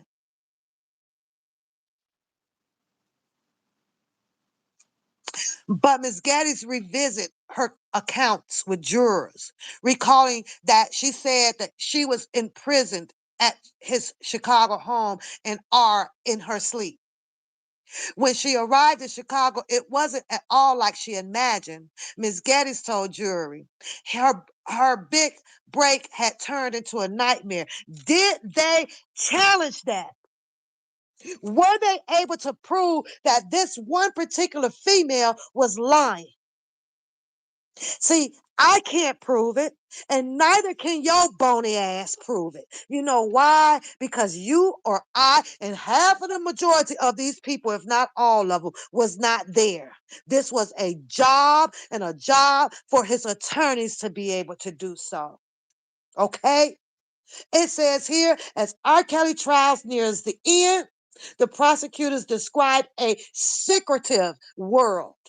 R. Kelly, it says here, manipulated not only the women and the girls in his orbit, but his own employees as well for more than 2 decades. Now, we've seen those people come forward. Well, we heard them. We saw it in the transcripts. Some man and some did, and they was coming out of the woodwork. But was your ass down there to block that shit? No, you wasn't. No, you were not. So you need to limit and watch what your perception is of things, especially when you're trying to include a bunch of people who just because they're not on the go along, get along bandwagon, and because it's coming from your mouth that everybody has to be out here agreeing with you. I thought you said in your previous video that I just played that you went out here for clout. Well, if you went out here for clout, you wouldn't be in your feelings and getting all mad like a jigaboo because everybody is not over there saying, go, cream of hoe, go, cream of hoe, go. Because had they been so, you'd have been okay with that clout. You'd have been okay with that. You wouldn't be all emotional torn right now. So stop acting like that. Oh, I don't care, and I wouldn't want these people to do because had you had those how many views you had on one video 5,000. Had you been able to get that chat rolling with 2-3,000, baby, that clout would have went straight to your head. But unfortunately, you haven't reached that level yet. You say that, oh, you not like us. Oh, boo boo, check your views. Check how many people rose up and down through your chat, and there sure in the hell ain't thousands. Uh-uh. You seem to think that people don't have a mind of their own to not be able to depict and detect or decipher from certain individuals of their choice. People know when people are being manipulative and trying to manipulate. People know when people are on their whole money train. Everybody ain't stupid out here. Prosecutors told jurors at the start of their closing arguments in Mr. Kelly's criminal trial in New York for many years what happened in the defendant's world stayed in the defendant's world. Elizabeth Geddes, an assistant U.S. attorney, said in her final arguments to the juror at a federal district court in Brooklyn, but no longer. The portrayal came at the end of a 5-week trial that featured nearly a dozen accusations of physical and sexual of women and undergirls and boys. I'd skip the word, okay, on purposely. Ms. Geddes homed in early in her summation on the vast circle of employees, entourage members, and managers who surrounded the singer across his career. She used a large blackboard. Were you there to see this goddamn blackboard? Because I wasn't. Had you had your scroungy ass there, then maybe you could have stood up with that whole freaking red, orange, and green wood and say, I object, Your Honor. Maybe you could have done that. Sounds much better though to yourself saying it through a microphone now, right? Right. On this blackboard with the photos of his accusers on one side and Mr. Kelly on the other, with the network of associates surrounding him, showing the jurors that they play critical roles in enabling his abuse and allowing it to persist. Persist. Now, there's a whole lot of us out there put ourselves in a position to say, no, this is not true. This is not true. But to be 100% sure of what your belief is, you definitely would have had to been in that courtroom. And you were not there. I was not there. A magnitude of people were not there. So I don't know whether to say if it was true or not. I don't know to say whether what a jury believed or not, or was presented this or not. I don't know. I do know for one thing, if it came down to the transcripts and according to this article reading, that it does not say at one given goddamn point that his defense object to even having this blackboard up in his courtroom. I'm not reading that because the prosecutors runs the courtroom. at up until a certain extent because they have to prove a case. But I'm not reading anything about an objection that this blackboard shouldn't be in here. I'm not hearing anything from a defense of people saying, well, that's not true. We object. And then showing the proof on the other hand as to why they believe that this is not true. I'm not hearing it.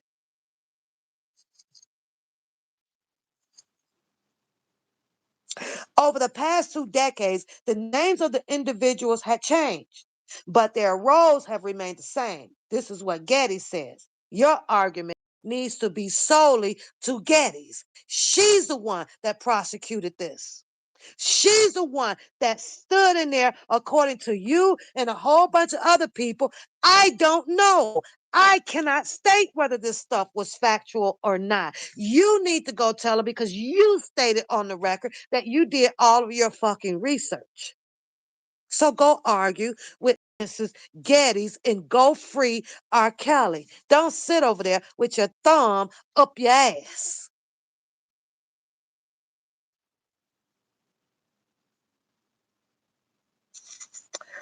Over the past 2 decades, the names of the individuals have changed, but their roles have remained the same, as Getty says. And from the beginning, the defendant has been the leader. She's also described a system of control that entrapped his accusers and blocked them from speaking out. Ms. Getty says that the system included letters written by Mr. Kelly's accusers that she said were filled with lies, absolving him of crimes. The letters were locked away. You think you can get hold to those letters? Can you get those letters, Kaleidoscope, so that you can depict them, scrutin them, making sure, doing your research? I like to see you pull that off, huh? But I'm just only addressing the situation that circumvented around R. Kelly. And according to some of your collages up there is people that's up in there that has absolutely freaking nothing to do with the hell your narration is about. It's just not. So who's doing what to whose case right now? Who's doing what to it? Who said that they were for R. Kelly? But yet then you want to pin stuff up there that has absolutely nothing to do with an R. Kelly. You make it make sense. You listen to what my gag is. You the whole gag. When women cross him and opt to go public with their allegations, Mrs. Getty says, this is her argument, that you were nowhere around to help argue against this.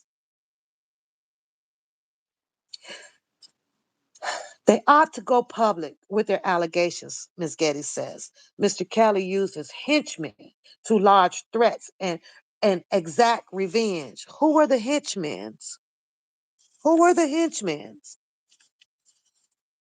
Because I don't recall a Don Russell out here threatening anybody other than that situation that occurred over there where he felt some way that he needed to stop this whole freaking promoted docu series or whatever they were doing over there from coming out. And if you feel and other people feel that that interfered in his case, some of it, I can understand that. But there's another part of it where I believe that I can look at it like, you know what? This man stood up as a soldier. Let me stop this for a minute because R. Kelly want to tell his part of the story first. Mind you, it is so freaking crazy that you want to do the Cass Jones type of narration also with that we're trying to pin and tie the Don Russell with the Cass Jones and the Cass Jones with the Angelo Clary and the cat and just all over the freaking place. That means that you don't have all the valid answers either. You don't know. You over there playing Blues Clues and Guess Who too. and duck, duck, goose. Miss Getty says that the system included letters written by Mr. Kelly, accusers. She said that they were filled with lies, absolving him of crimes. The letters were locked away because he intended to use them in the future. That's what Getty says. When women crossed him, he opted to go to public with their allegations.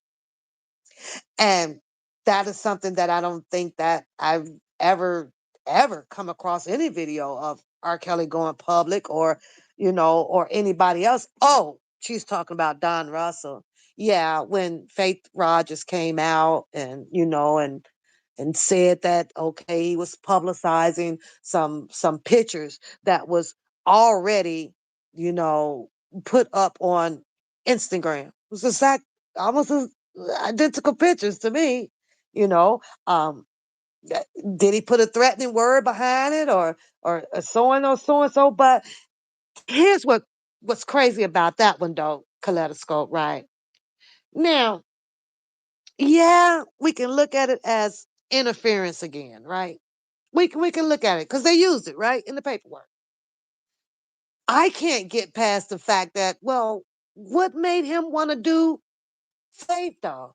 Oh, because Faith was saying all these treacherous things about R. Kelly. So it wouldn't be like minded for him to come out here and found some stupid way. It was a stupid way to defend R. Kelly. But it took Bookham and, of course, other people that jumped on that train to turn that narrative into something negative to make the world believe at that moment that, see, I told y'all, look at Don Russell doing to R. Kelly. Look what he doing. Yeah. I'm past the part about that whole freaking that had something. I think Sylvia was in cahoots with that one too, with the notary crap stuff. Yeah, I'm familiar with the mom of Don Russell's coming out here saying, well, did you ask Rob? We get all of that. We get it all. Nobody reads nothing. Referencing a slideshow playing in the courtroom for jurors. They're playing a slideshow. Now, I don't know because I wasn't there. Maybe if you'd had your ass there, you'd have been able to tell us whether if a slideshow actually existed or not. I don't know. Anybody in the chat was there that seen a slideshow? What was on the slideshow? Because I don't know. She directed the attention to the transcript of an audio clip they had heard during the trial. In the snippet, Mr. Kelly warned any accusers who he believed had stolen from him, saying people get murdered for that behavior using an explicit. Now, see, to us, kind of would be the stand up thing to do, right? Somebody walking to your home trying to be your girlfriend or you feeding them or whatever, and they walk up out of there with how much was the watch and a whole bunch of other stuff, right? And he makes a statement like that. So not only is Don Russell the outcast coming from your side of the spectrum, Kaleidoscope, right? Well, what do you call R. Kelly if they're playing an audio where R. Kelly allegedly states that he believed if someone had stolen from him, quote and unquote, well, people get murdered. Now, this is something that they're saying that they played in the courtroom. What's the difference? Oh, it's okay if he does it because he found a particular type of phrase to say that probably didn't mean any harm by it, but just making a point to it. Hey, don't steal from me. Protecting himself. But when Don Russell makes the statement, that clearly sounds like he was also trying to protect R. Kelly at the same time, in the same sense, right? Oh, Don Russell need to go. Oh, Don Russell need to do this. Oh, we gonna. Oh, see, Don Russell is against him. You think that R. Kelly was against himself when he allegedly made this recorded audio clip, and they were able to play this in the courtroom? I'm just asking. That was a threat. Miss Gaddy said she took it as a threat. I like to know how you feel about that one, Kaleidoscope. Did you take that according to this audio clip that was played? That they said that Mr. Kelly made this statement that people get murdered? Did you take that as a threat? Because Miss Getty said she did. And that's what she presented to the juror to help prove her whole racketeering charge. The racketeering charge itself and the unusual nature of the case against Mr. Kelly, once one of pop music's biggest stars, has been a target for his defense team. Miss Gaddis painstakingly broke down the racketeering charge the singer faces for jurors. The law recognizes when someone commits a crime as part of a group. He's more powerful, more dangerous, she explained. And we all knew that that just could not be true. R. Kelly never been convicted or arrested on murdering somebody, on amputating somebody. We knew that. But it was the way that they formulated her closing arguments and then uh, adding in an audio clip to substantiate her argument to this juror fiercely. They sitting over there scratching their heads. They don't know what to believe. Then they're giving all of these freaking jury instructions on what they can and cannot do and don't do this. They all in the back. Not only that, you got the history from his previous trial. You didn't know who these people were. Did he get a fair deal? Maybe not. Was it due to several factors of it? Maybe so. But one thing for sure, that crap you doing over there ain't no way in the hell. And I'll say this against you now that R. Kelly should want your ass out here advocating for him at all. You don't know who's who. You lost in your own freaking blues clues puzzle. 27 years later, R. Kelly, illegal, married to Aaliyah. That was at the center of the case. Now, here you are, sitting over there with your discovery that you claim can prove this here boldly written statement against R. Kelly non-factual. Why haven't you gotten up off of your ass and taken that copy of that marriage certificate down there to Getty's, down there to the judge, down to the district attorney to show them the unauthenticity of that freaking goddamn marriage certificate? Why haven't you done it? You're holding on to the golden certificate. I don't have a copy. I never looked up a copy. I think the first time I ever seen a copy was over on Since Day One or whatever her show was, right? And then all of a sudden, you over there got a copy. You are now, you didn't authenticate. You know what it looks like, how this feels, and this and this and this and that. Not once have you been down there to even speak to David or in Chicago. You ain't even been down there to contest the shit. You ain't been nowhere. Did you go and set up a meeting with Aaliyah's mother? Have you done that? You talking about some you got proof. Baby, if you go start pulling all of that type of shit up behind you, now you working with some shit. Now you working with some shit. Other than that, stop sitting over there blowing nothing but helium out the crack of your ass. Aaliyah, the R&B star whom R. Kelly married when she was just 15, figured prominently in the government's closing arguments against Mr. Kelly. We all agree that Aaliyah probably should have not been the another focal point of these closing arguments coming from the prosecutors. Why? Why couldn't she just rest in peace? Why couldn't they not do it? Why? We asked ourselves millions of questions pertaining to Aaliyah. And as bad as we wanted those questions to work into our favor, and this whole Aaliyah situation did not come back alive out here on Mr. Kelly, well, they did it. But it wasn't for us to not say that we did not want Aaliyah brought up in this case. That was solely up to his defense attorneys to fight their ass off.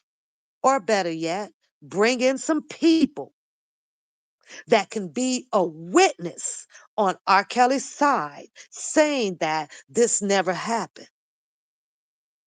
We didn't see that. The public didn't get that. Oh, I was praying for it to happen. Where's these people at? Okay, they saying this stuff is not true. We don't have nobody else out here to say that this did not happen. Married in Chicago, annoyed in Ohio. That's what I mean. Detroit, was it Detroit? Yeah, that's what the people were saying. I didn't know what the heck to believe. But at some point, I started to not care. Kaleidoscope, because it was so old.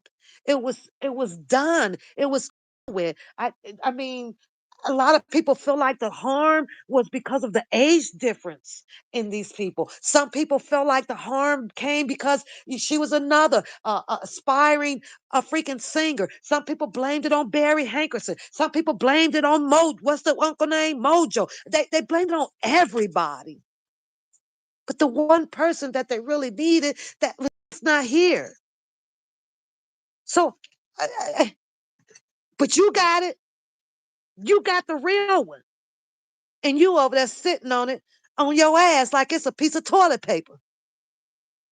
I need you to explain that to the people. Why haven't you got up off of your ass and taken the real freaking the fake marriage certificate down there to where it needs to go to prove what you're trying to prove? Because I don't have it. Anybody in the comment section, do y'all have it? She the one has it. It continues to say here that a federal prosecutor presented the pair's illegal union as a criminal act underlying. Remember, they said it was 14. Remember that? The racketeering charge. He had attorneys sitting in there that could have been objecting their ass off. Objection, objection, objection. They could have objected until their head turned blue. You don't have one? I don't have one either. The prosecutors, Elizabeth Geddes, an assistant U.S. attorney, revisit trial testimony about how she revisit. She took it. Now they going way back, way back. Yeah, they went way back now. How Mr. Kelly took a hastily planned flight back to Chicago, August 94, to deal with an emergency. And if I'm not mistaken, because I don't have that transcript, right? When Demetrius was sitting on that stand up in there, right, and he was describing how it all went down, and I went and I flew over here, and I told Mr. Kelly that it was an emergency, and you need to fly. I need somebody to answer me, right? Kaleidoscope. Why did you think that he left? Why did he leave to board that plane? That's all I want to know. To fly back to Chicago. Even if he did find or this Demetrius guy ran this a buffale about well her being pregnant or whatever the case may be. I just got like Where did he go? Wasn't he in the middle of like getting ready to perform or something? I don't know. I'm just asking. That was a question. Mr. Kelly took a hastily plane flight back to Chicago. He thought Aaliyah was pregnant with his child. His solutions was to marry her to escape prosecution. Did they object? I don't know. Did they object to that? Did they say objection, Your Honor?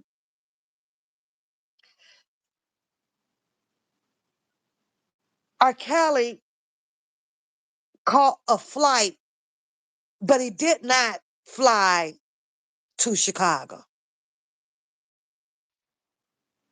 There go your boo thing. I'm just saying. I'm trying to see where was the defense objections and fights at.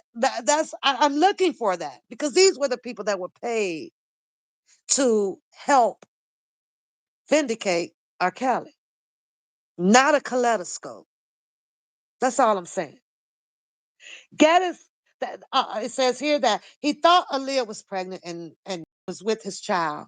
His solution was to marry her to escape prosecution, and he needed his associates to bribe an Illinois employee to create a fake identification for her.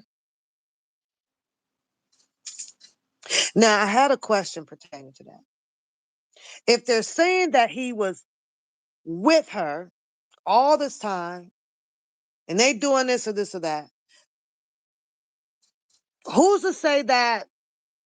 I'm not understanding why, if he flew on black, like Demetrius said, and all of this went down, you know, what good would have a fake ID would have done anyways at that point?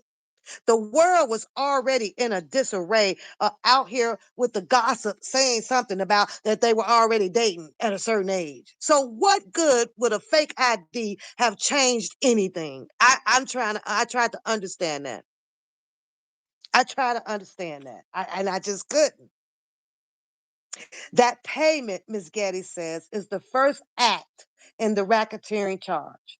But Ms. Geddes also walked the jury through the trial testimony about Mr. Kelly's sexual abuse of a younger singer, which she said was part of a defendant's pattern. A pattern. And keep in mind, I believe they kept saying that all they had to do was show a pattern. I do not hear objection from these patterns, the patterns being shown. Go on outside. I just like, where are they? The minute that they try to object, then what do? Now it's a sidebar. The sidebar end up favoring the prosecutor every freaking time. But you knew what was best, Kaleidoscope. You sat and you watched in the trenches for many, many, many, many years. But in the only argument that you can have is with that freaking microphone in your hand. That's it. You was the shit. You the shit, right? Go down there and get him. Because you're going to need an army. You gonna need an army just like R. Kelly did with going up against this type of government who strategically put together this freaking crap. Nobody's saying that he's guilty. I said that they were strategic in manufacturing up all of this calumbra of 14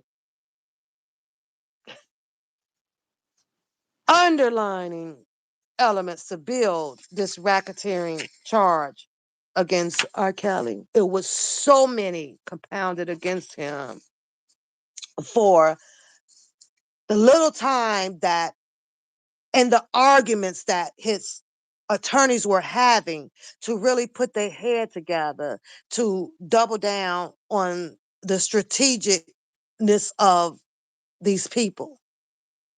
Maybe had they not been fighting, and maybe you had not had this one come and go, or you had this one that was supposed to come in, and she ended on a video bouncing around in her bra, talking about some legs shaking and all this shit.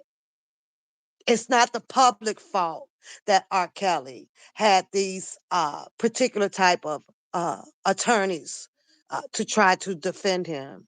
It's not. It's not. It's the people who R. Kelly entrusted in to put up for him to defend him. Find those people. Question those people. Because the people that you got glued up over there in your little zoo art, I don't think that those are the people. And definitely not me. You talking about you got two jobs, two, three. Girl, my one job is way more demanding than your little two, three jobs. Okay? Far as going to work to dunk some damn donuts, you could have started that business in your kitchen long time ago, getting you some T-Boo deep fried and air fryers or some shit. I know if those tarot card readers can put them darn light bright ass signs outside their house to start a business, you could stay right there and put a big ass donut in front of your freaking lawn and haul business out of there. The payment Ms. Getty said is the first act, but Ms. Geddes also walked the juror through the trial testimony about Mr. Kelly's sexual abuse of the younger singer, which was said was part of the defendant's pattern of racketeering. Aaliyah, whose full name was Aaliyah Dana Houghton, had passed away in a crash in 2001, so she and Mr. Kelly's were introduced in 92. She was 13. She was the youngest girl that Mr. Kelly had been accused of. Now, before Bookham decided to strike my channel like twice,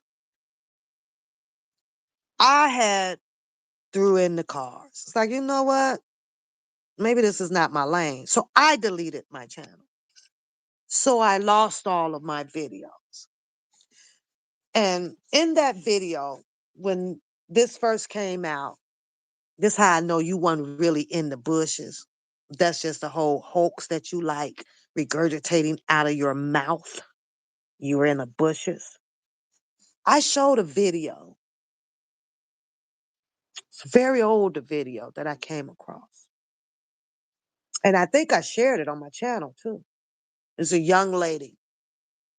She was working in a restaurant. Hello, Nisimo. She was working in a restaurant, right? And in this restaurant, people kept saying, oh, this girl looks like Aaliyah. Oh, this girl looks like Aaliyah, right? Old video, right? And I was like, oh my God. I'm like, okay. Well, it turns out, and like I said, I don't know whether it was true or not, but it had caught my attention. And I played that video on my live. And soon, one of the co-workers addressed the young lady at the restaurant. No lie, y'all. This is a whole video. I cannot find that video because I can't remember the title of the video. And she says, oh, God, you look like Aaliyah, right? So the girl did not respond. She was like, yeah, I hear that a lot, right? But then this coworker kept messing with her and questioning her about this whole thing. Like, you look like Aaliyah. Like, you sure I mean, do you know it? Like, just really kept annoying this girl. And then the story kind of ended, the video kind of ended where she actually quit the job and ended up filming this young lady who desperately throttled out of the restaurant that she was working in and jumping in she had a limousine or, a big fancy, whatever, private, picked her up, and they never seen no more of this young lady. I'm just saying, I just remember that video. But that was on my old channel when I started out before, I was like, the hell with this goddamn, YouTube. I can support R. Kelly privately and over here. I would never ever, I've nothing, no regrets about coming out and supporting um, the way that I chose to have support R. Kelly. And that was just that, you have to know at some point um uh, when you have to fold them, you know what I mean, not to the extent to giving up, but to the certain extent to where, okay, it's not really much you can do, especially when you don't have as many people as you need to be on one accord. It's like, okay, I tried, we tried, but like I say, then you got the fights now about those, but that's dead and gone, and I'm so glad. A former teenager backpack performer for Mr. Kelly testified at a trial that she saw Mr. Kelly,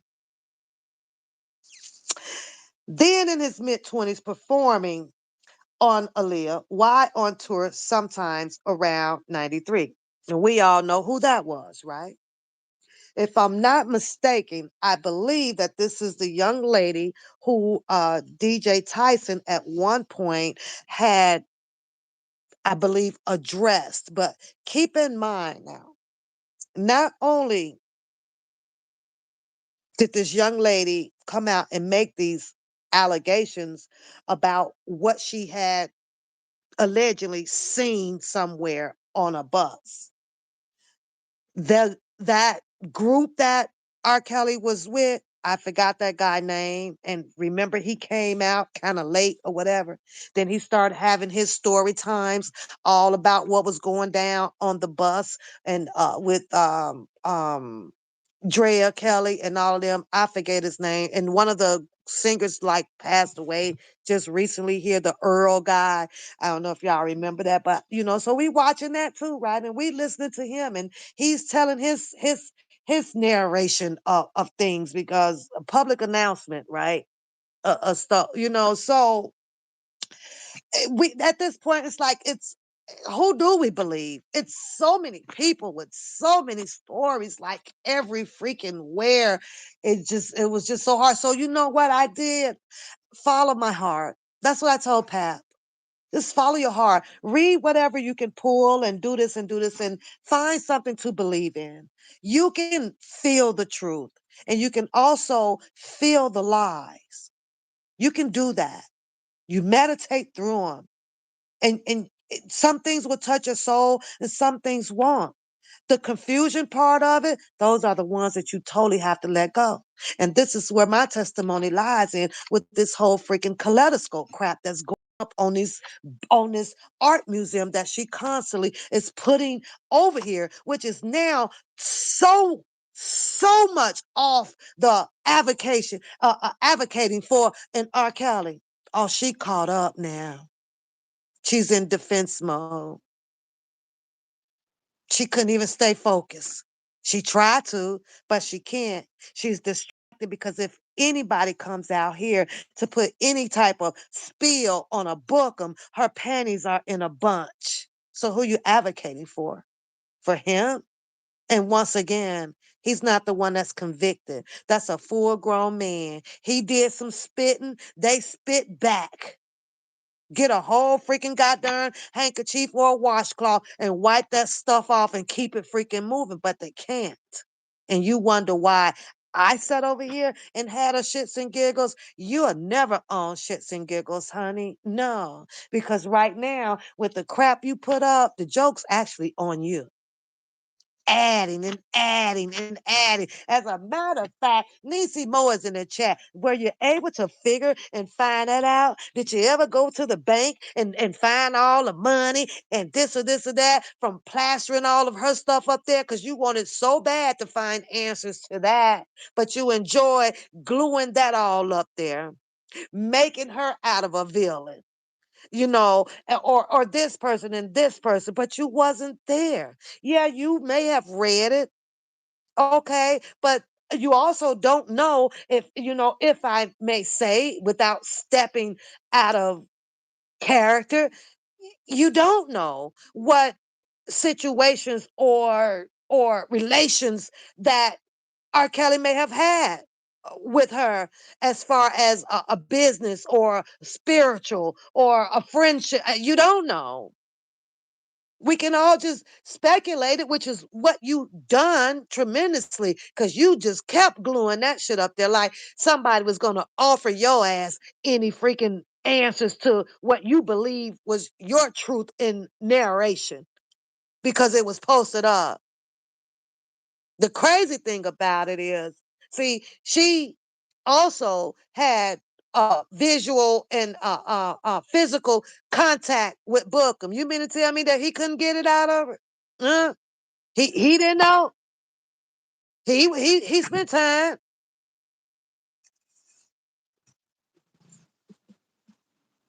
She and Mr. Kelly was introduced in 92. Says here when she was 13. She was the youngest girl that Mr. Kelly had been accused of allegedly abusing. A former teenager backup performer for Mr. Kelly testified at the trial that she saw Mr. Kelly then in his mid 20s performing on Aaliyah while on tour sometimes. Who you say that was? Let me roll back up because I don't remember all these names. And that girl just kept going and kept going with her story. Cunningham. Yes, thanks. Her. And like I say, I believe that that was also one of the young ladies who DJ Tyson, I guess, allegedly knew that she worked somewhere at or bumped into her. Let me change my choice of words, right? As he entered into an auto parts store. He come across her, some words got exchanged. She threw out here, oh, maybe he was threatening her and said some things or harassing her or stalking her or whatever. And you know who ate that shit up? Your side of the family, Kaleidoscope. Your side ate that shit up as if he like intentionally went down there to do holy harm to her when I think that it was clear that okay, maybe he was trying to, get a quick fast interview that would have brought to his channel. Yeah, it may have brought in some revenue or some clout or whatever, but hey, this was R. Kelly we talking about. Everybody and their auntie, uncles, mamas, nieces, and nephews wanted to eat. And because his name was R. Kelly, they all found a reason to eat. It didn't matter if they were factoring up a freaking lie or telling the truth. Everybody wanted to eat. And you stand your ass over there now. Back then, I'm not out here for the clout. I'm not out here to get paid. Yeah, yeah. You lying and the truth ain't in you. How else were you gonna get those cookie creams and donuts and filled as Twinkies off the ground? Oh, I forgot you worked two jobs. Oh, where they just broke minimum wage not too long ago. They just broke minimum wage. It ain't been that damn long. It'd have took you at least about maybe another 10 years had they not broken minimum wage to even get your shit off the ground. I would say that other part that I want to say, but I'm not going to say it. Ms. Geddes described the circumstances leading to the 94 marriage and Mr. Kelly's reasons for the union. He wanted to compel Aaliyah to getting the thing done, but no baby, no jail. Now, here's what's crazy too, though, Kaleidoscope. It wasn't just only you that contests the situation about this marriage certificate. There was other people that contested it, and she's in the room. So she was contesting the very same thing that you're contesting. But you made her out a villain and pasted her freaking whole freaking crap to your wall over there. How does that even make sense? How is it that you both can have the same freaking argument in the case for the defense for R. Kelly, but yet then you come after her on something else? It's some weird shit. It's just the weirdest shit to do. Oh, well, we good over here, but I'm going to nail you and screw you up over here. That's what they did to Jesus.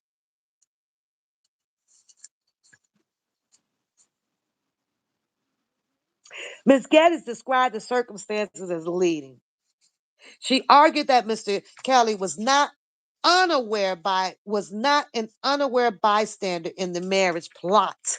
In the marriage plot carried out by his loyal staff, but rather the active force driven the criminal enterprise. Now, at some point, I guess I can and I can see and try to understand the infamous Sylvia's interview, her scavenging hunting on Demetrius, looking for whatever truth it was, even if it took her as opposed to, flashing her tata and flipping her bean. I don't know, whatever the case may be. Was she looking for clarity, answers, and everything? Kind of sounds like to me that she was. However, when you are attempting to entice a man just to get some clarity and answers, you cannot ever forget that you are still addressing a man whose body functions still apparently operates mentally and physically. So if you're going to distract him with using your body parts, you were surely not going to get every freaking specific, accurate, factual detail that you were looking for, because his mind is over there doing the and it just should have never happened. But Sylvia thought that she was suave enough to pull it off and to get it. But I guess not, because he still took the stand. It didn't distract him enough, and he didn't use that in the court of law. He didn't sit up there kaleidoscope and says that, well, for the record, I was enticed by one of R.kelly supporters. That was out here on the YouTube streets. I could not understand that for the sake of my soul. Why? Why do you think that Bookham had to keep going in and expressing that proudly and loudly for who to hear? So that part can also be put in the paperwork. I could not understand. I was like, this boy will not shut up about this damn Tata at all. She also used the testimony about the Aaliyah to show how the teenage girls and Mr. Kelly's staff and entourage had to behave in order to stay in his inner circle.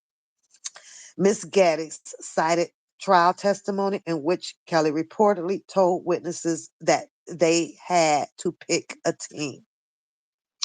Demetrius Smith, a former tour manager who accompanied Mr. Kelly to Chicago and took part in arranging for the marriage to go forward, testified that he was uneasy about Mr. Kelly's relationship with the younger singer. Now, this is where you should attack this kaleidoscope, because there is no way in hell that Mrs. Getty should have stood up there presenting to a juror on one hand, telling them that Mr. Kelly and accompanied Demetrius uh, in the airport back to Chicago. And then on the other hand, turn around to say that, oh, but he testified that he was uneasy. How you uneasy when you testify, but you wasn't uneasy when you allegedly went over somewhere to grab Mr. Kelly to tell him a freaked out story to get him to fly back to Chicago. Make it make sense. Now that's something right there you need to be arguing with Ms. Geddes about. That don't make sense at all to me. And I don't even know how she fed this to the juror to eat. I don't know how he was uneasy. he was that freaking uneasy, then he should have allegedly never went over there to even talk to R. Kelly about a situation like that. But we all can somehow identify pieces of this narration where we clearly say, well, wait, okay, now that sounds like a setup to me.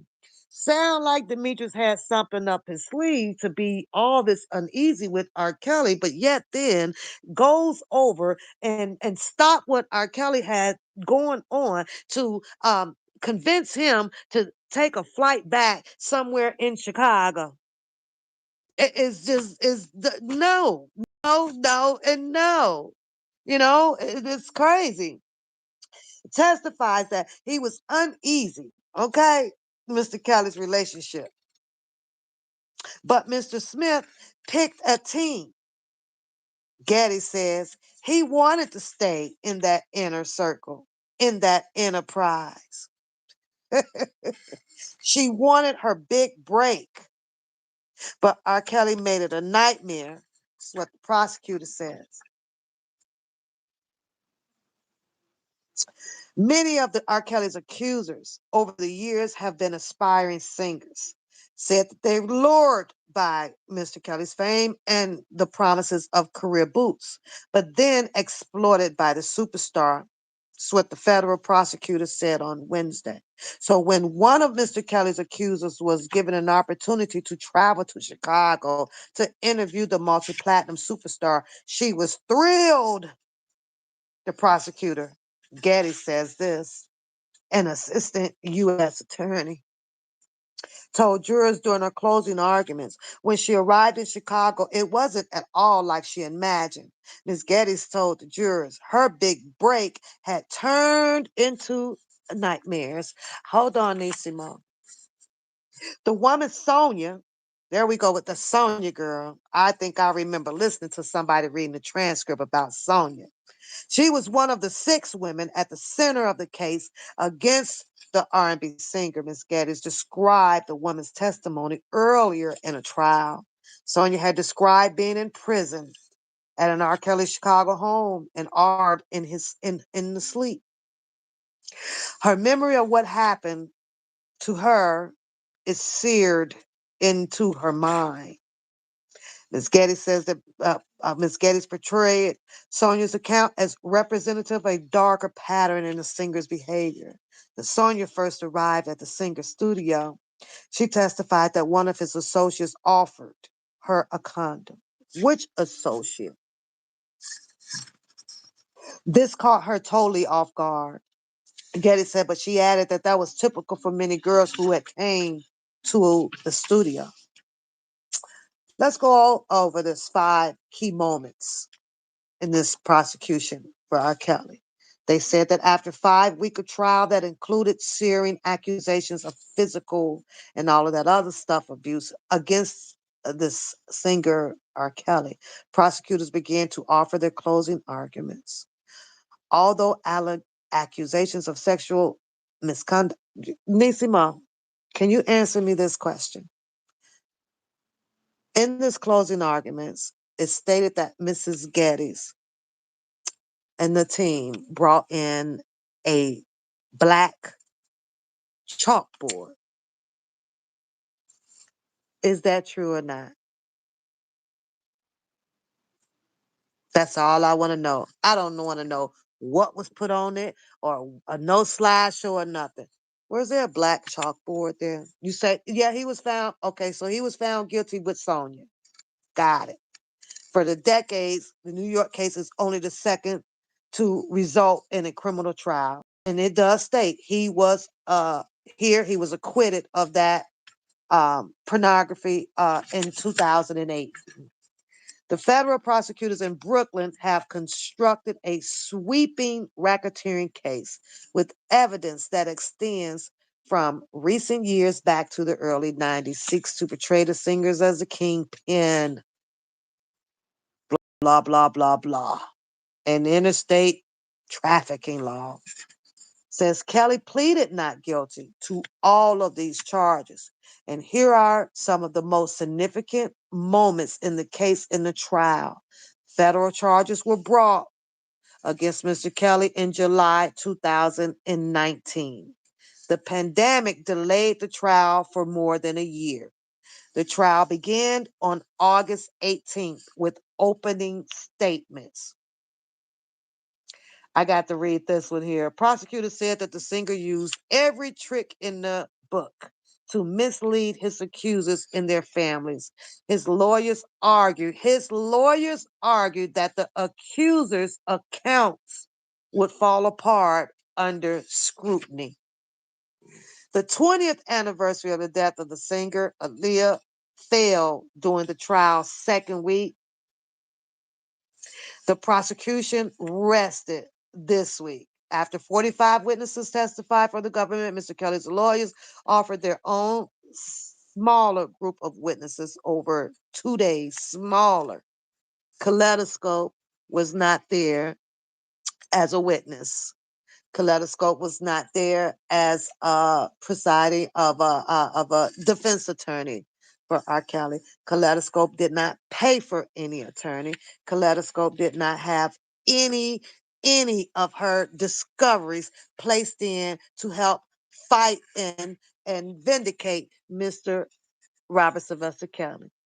All of that crap is just her sitting in the trenches over years of watching everybody who had conversations, put up pictures, typed, did whatever, and paste that shit together, and now have her whole perception that this YouTube community over here is the reason of being one of the reasons of being of Mr. Kelly convicted in the court of law.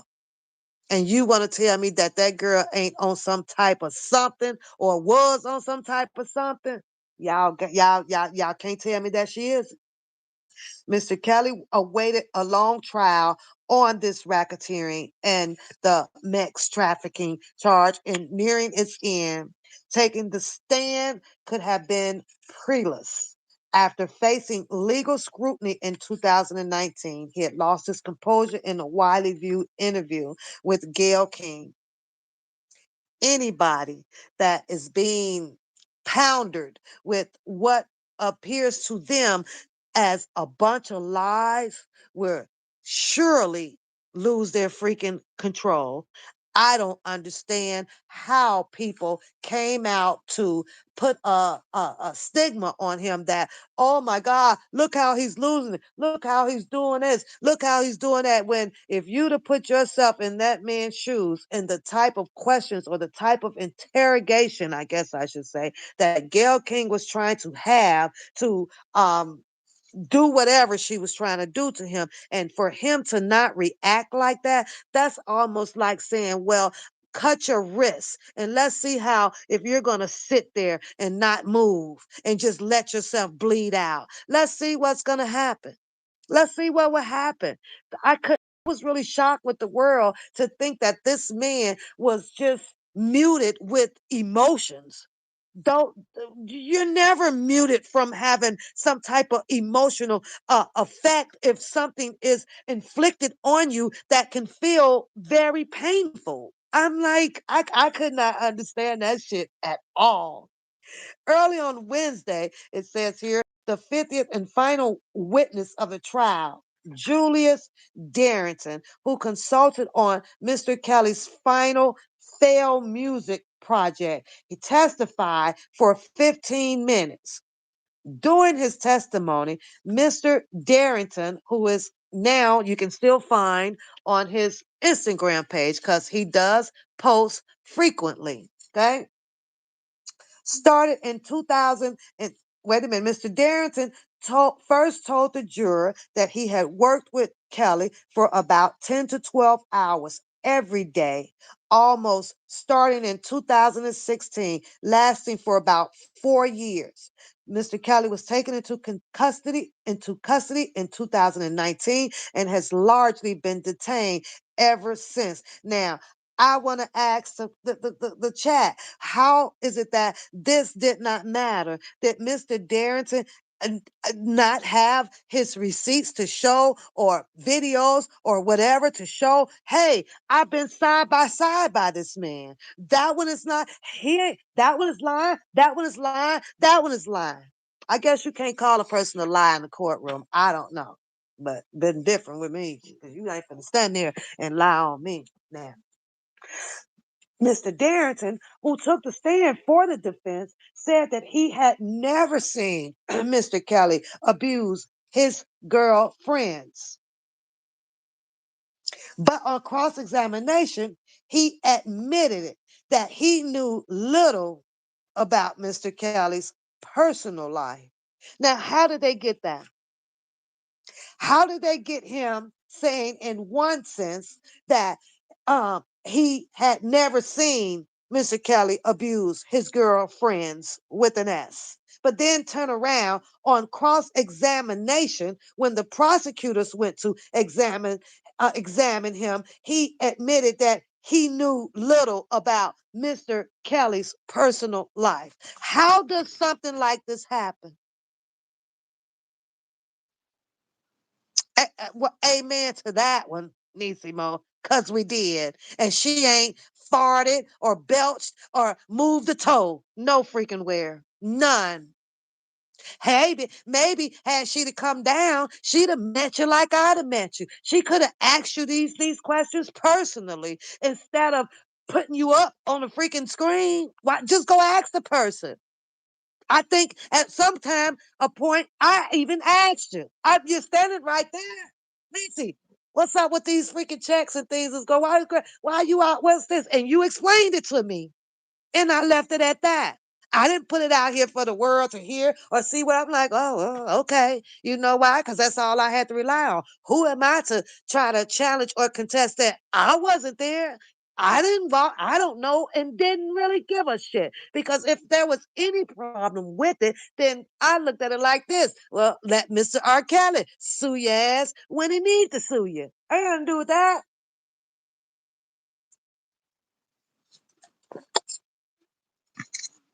In fact, you have no knowledge of what happened behind closed doors when you were there, correct?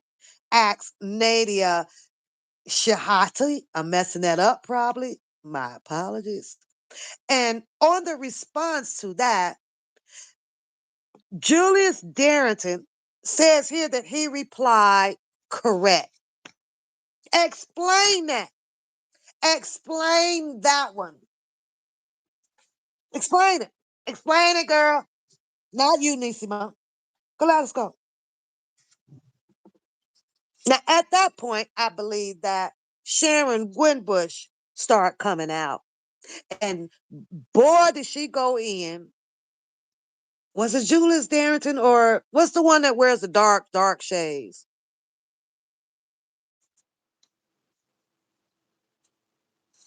He did present evidence. I'm just reading what I'm reading here. And trust me, this is not an attack or nothing to be against an R. Kelly. This is me coming and saying these things to a kaleidoscope who thinks that people have no idea about anything about Mr. Kelly's case, but only her.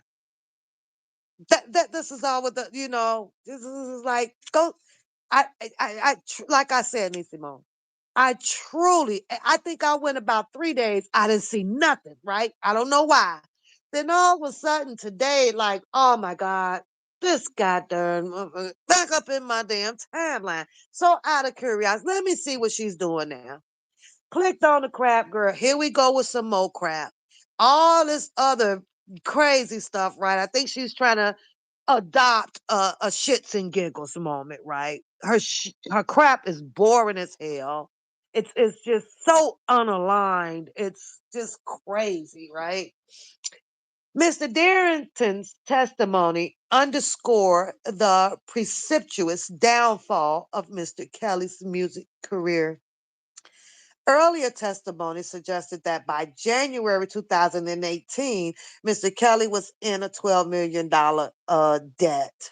Prosecutors said in his final 18 months of freedom, he performed just 3 shows. Now, maybe when some of his attorneys actually came across whether if it was true or not that Mr. Kelly had fallen into debt, it's probably when they stopped putting their best foot forward and putting in motions that should have been put in timely, attacking all of these freaking allegations of what was being said about Mr. Kelly. We saw it on, I seen it on Pacer. A whole lot of y'all saw it if you on Pacer and was questioning, oh, okay, well, when they gonna do this motion? When they gonna do this motion? When Greenberg, why Greenberg ain't motion at? Why Greenberg ain't motion? We seen it all.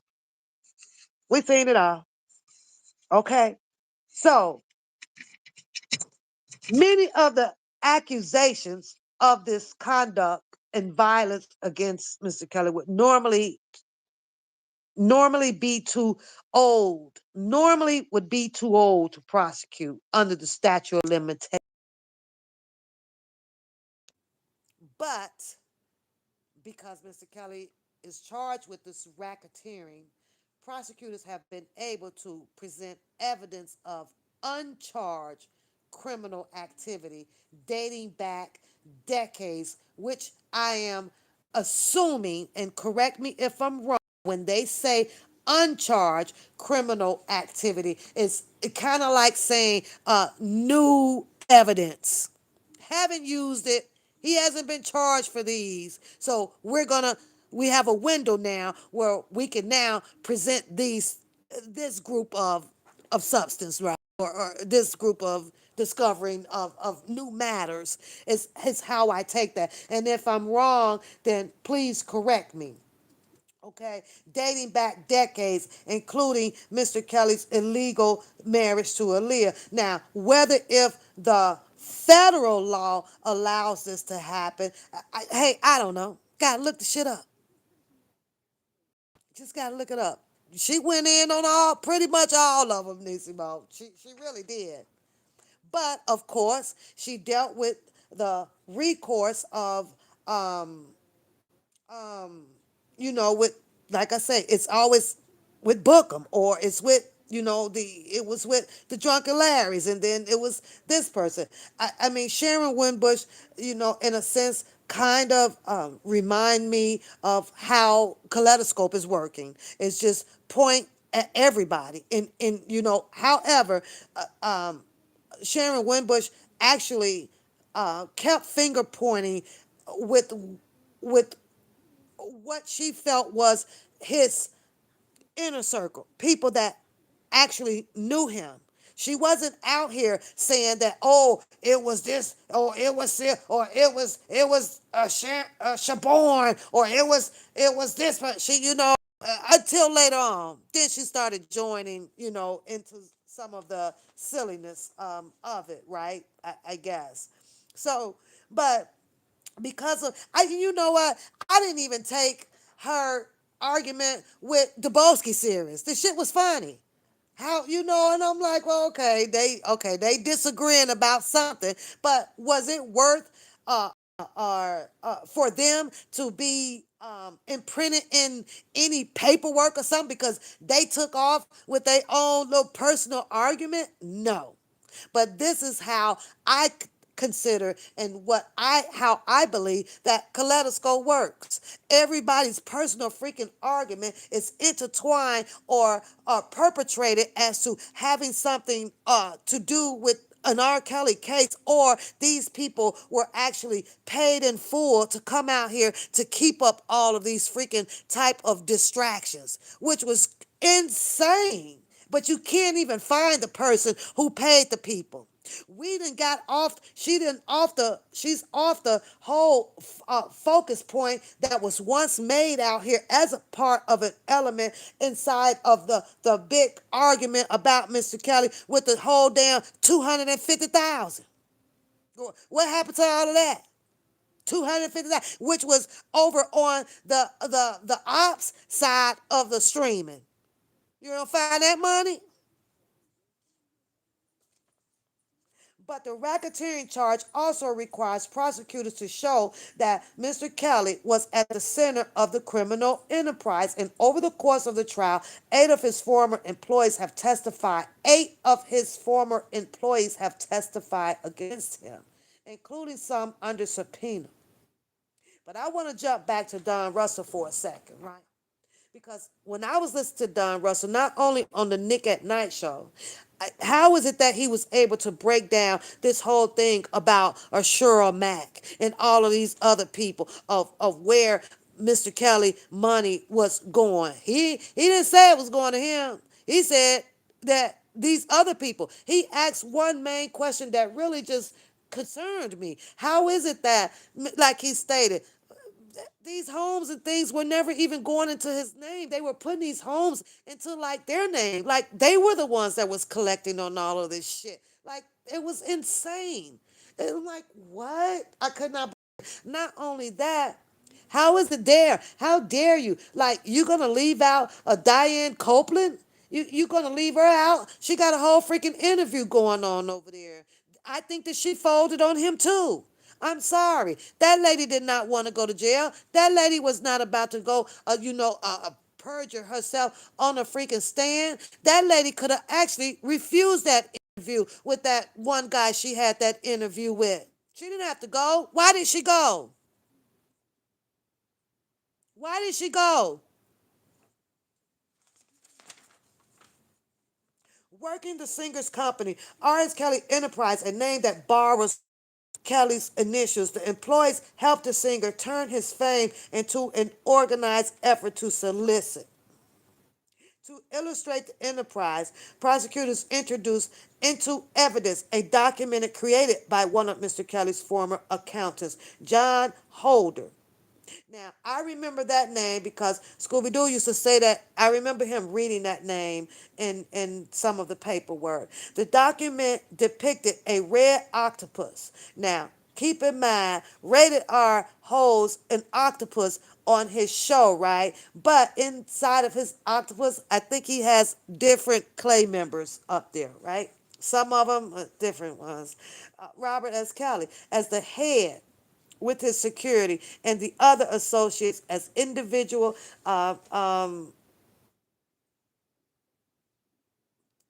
tentacles. Diane Copeland, she was a former assistant of Mr. Kelly who worked for him on and off for 15 years, said that he would not allow his living girlfriends to get into an Uber. All of that was damaging. Damaging.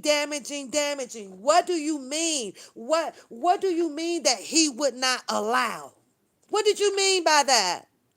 See, to a jury, that sounds like a controlling person. And that's exactly how Diane Copeland painted him. Why would she use the word he would not allow? I could not understand that for the sake of me. I was like, what? You literally just said would not allow. That does make it seem like that they had to ask for this or they had to ask for that. It definitely does. And I couldn't understand that.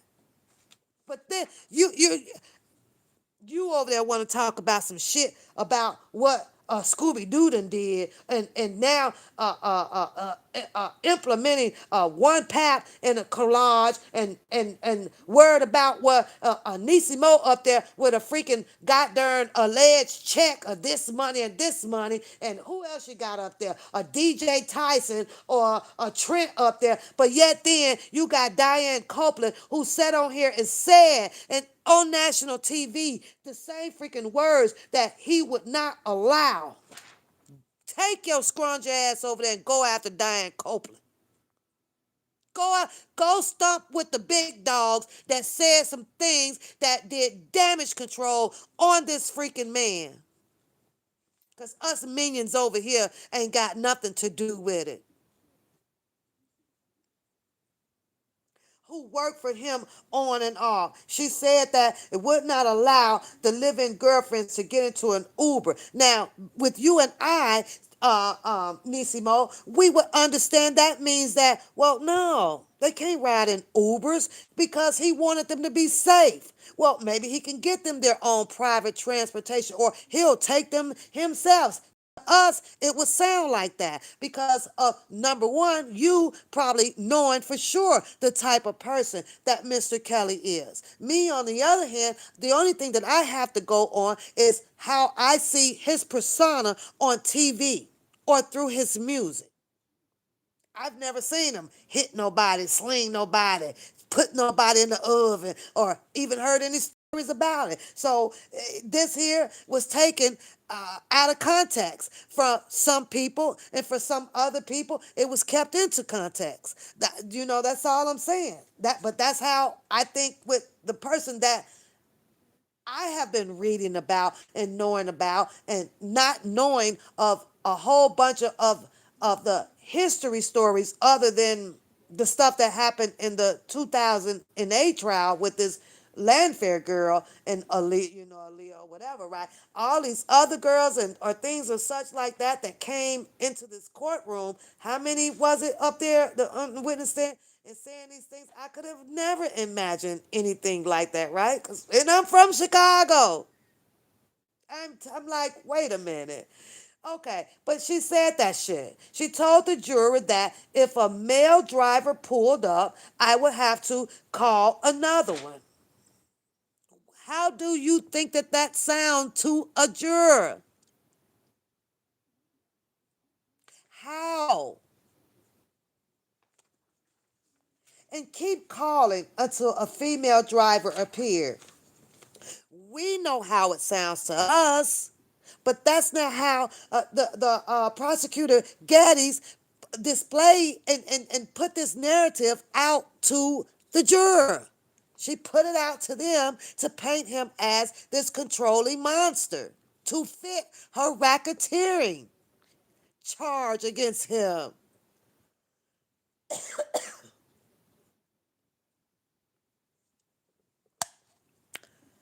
Ooh, I have not eaten my chicken leg yet, but I want to get through. I'm almost done with this. Tom Arnold, he worked for Mr. Kelly in 2003 to 2011. He sometimes drove the female visitors to the singer.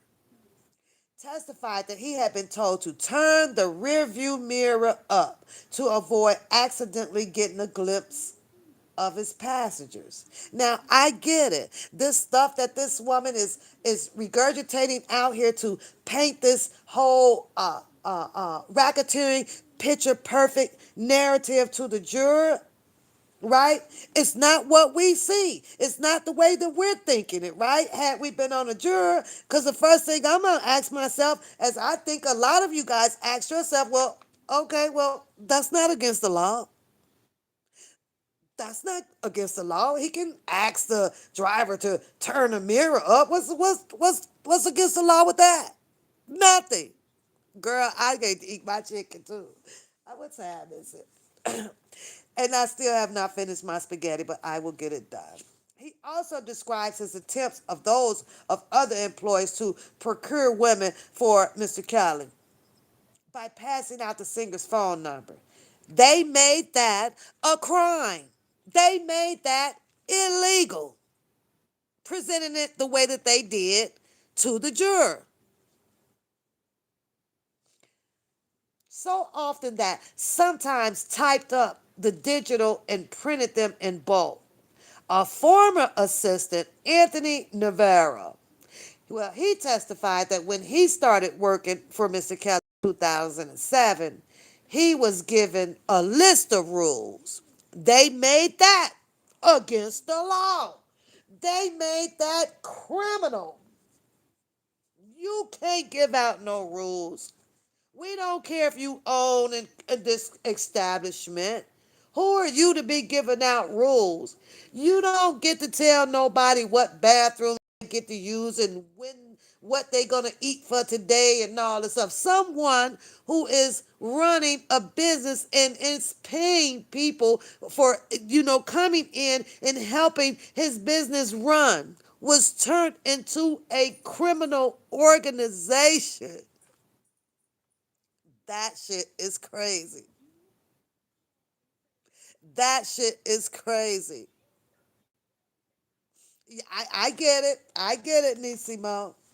I get it. But what I guess we can learn here today, going into 2026, and if a lot of people, men in specific, is not aware of how now this whole RICO and racketeering and all these acts can build, you know, uncharged evidence up against you to be presented to a jury to make it stick for you to be found guilty on a conviction level.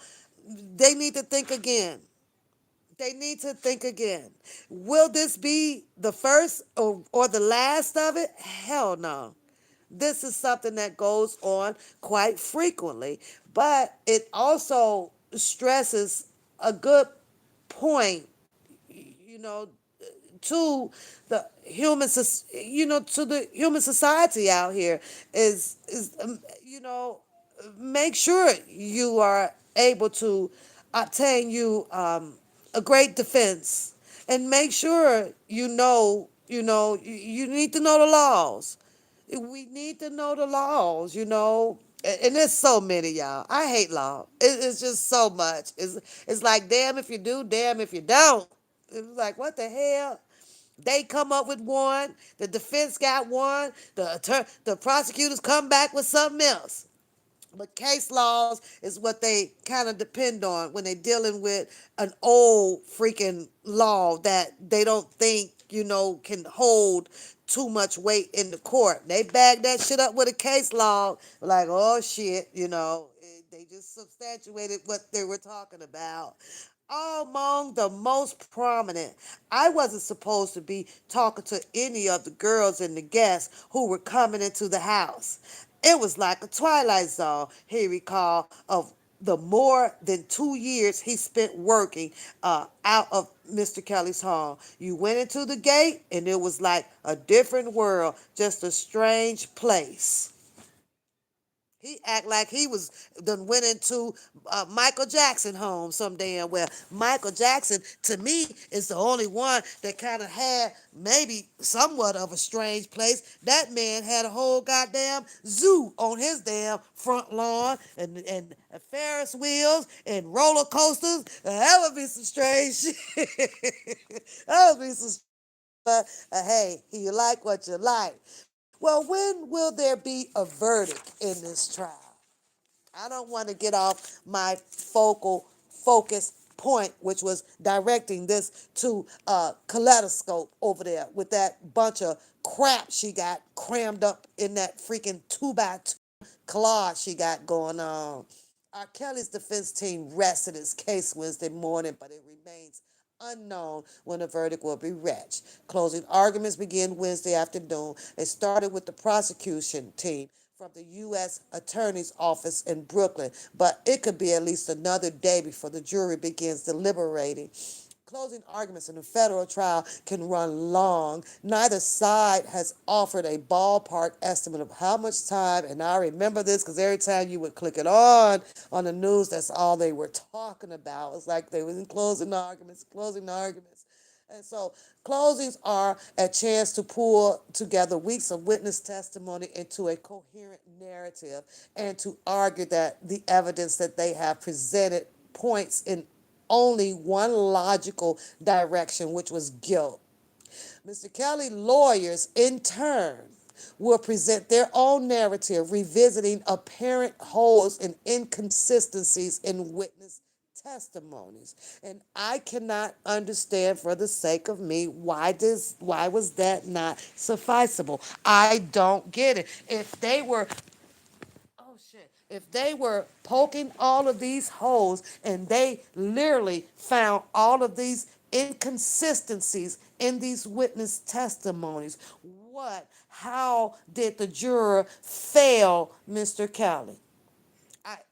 It was just I, casting doubt on Mr. Kelly's accusers' motives and trying to undermine the government case. Now, that there alone sounds like the government saying, well, who are you all? Talking to the defense attorney, coming in here undermining and challenging what our facts as we present them to this jury. That's kind of what it sounds like. Like you don't get to undermine or challenge what we're saying.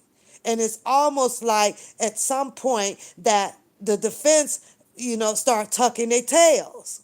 Like they literally started tucking their tails. I was like, nobody what wanted to get held in contempt. Nobody wanted to get put out the courtroom. Nobody wanted to sacrifice that. When there were plenty of times when and I get it, they like for the courtrooms to stay humble, decent, right? But at some point, I've seen it, on Matlock. And I'm not a Matlock fan. As a matter of fact, I can't stand Matlock. Cause I got sick of looking at that freaking polyester suit, right? But however, I done seen Matlock blow his top off in the courtroom on a defense side. Hello, Miss Faces. Hello, sweetheart. So I'm just saying, right? But they never lost, you know, they never got out of their bodies. They never didn't. And at some point, getting out of your body sometimes definitely shows the compassion of how you are with this case, the due diligence that you have put into this case, the challenging factor of, wait a minute, I'm about to call out y'all shit, and some of this shit ain't right. But we didn't have that type of, I didn't get to see that type of reactions from some of these attorneys. You mean to tell me nobody hand, fist, bumped that freaking table hard or nothing? It was just, I object. I like the sidebar. Okay, with sidebar. And as it's stated on the record, nobody knows what any of those sidebars were about. They're nowhere to be found. Nowhere. So we don't know, in a sense, of anything that could have been that his defense attorney actually said, well, okay, and just let some things in. We don't know. That's why I hate sidebars. They don't goddamn whispering in court. I think it's rude. Jury instructions may seem dry, but the judge's words to the jury as she gives them the case are important. They are often carefully litigated. For example, in the recent days, R.Kelly's lawyer and federal prosecutors have gone back and forth in court filings about how they would like Judge Donnelly to explain the nuances of the racketeering charge and possible defenses to claim of Mr. Kelly's abuse of these girls. Judge Donnelly, as has said, she expects the jury to have the case by the end of the week.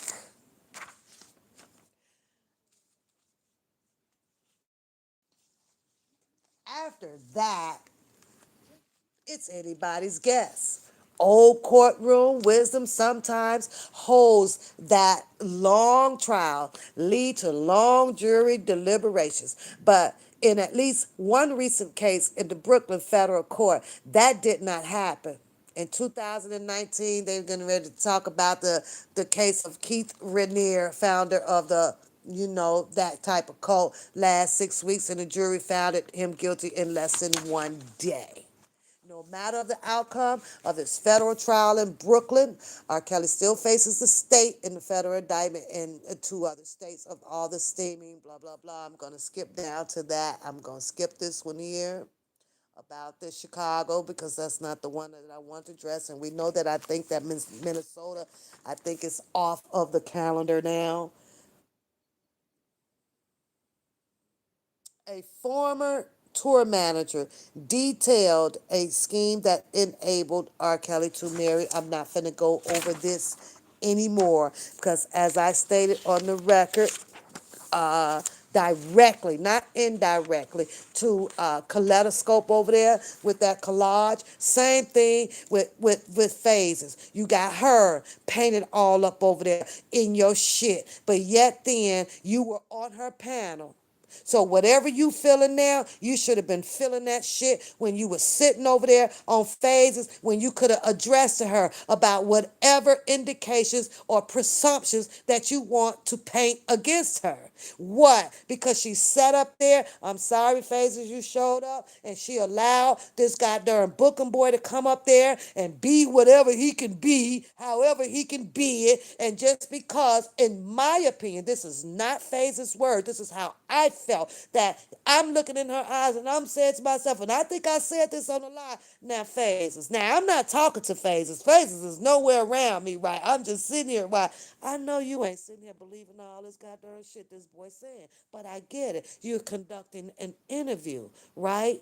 And the crazy thing about it is, do I believe that Phases had more serious pretty much questions to ask, and I think that she could not get them asked to him the way that she wanted to do so, because all she saw was this guy up there just giggling every time she get done asking something. Well, I'm gonna go here, or I'm gonna go here. Whole bunch of inclusive ass answers. Like, how the heck are you supposed to continue running your freaking questions when you're not really getting nothing but super freaking fantastic circus ass response out of this beanhead pie looking boy?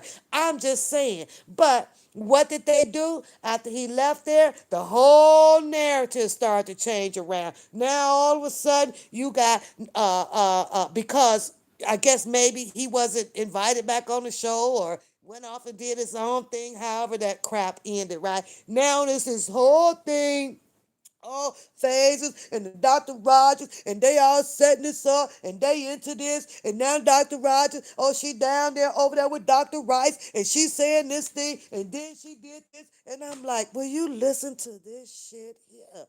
What in the hell is going on? I was like so freaking confused.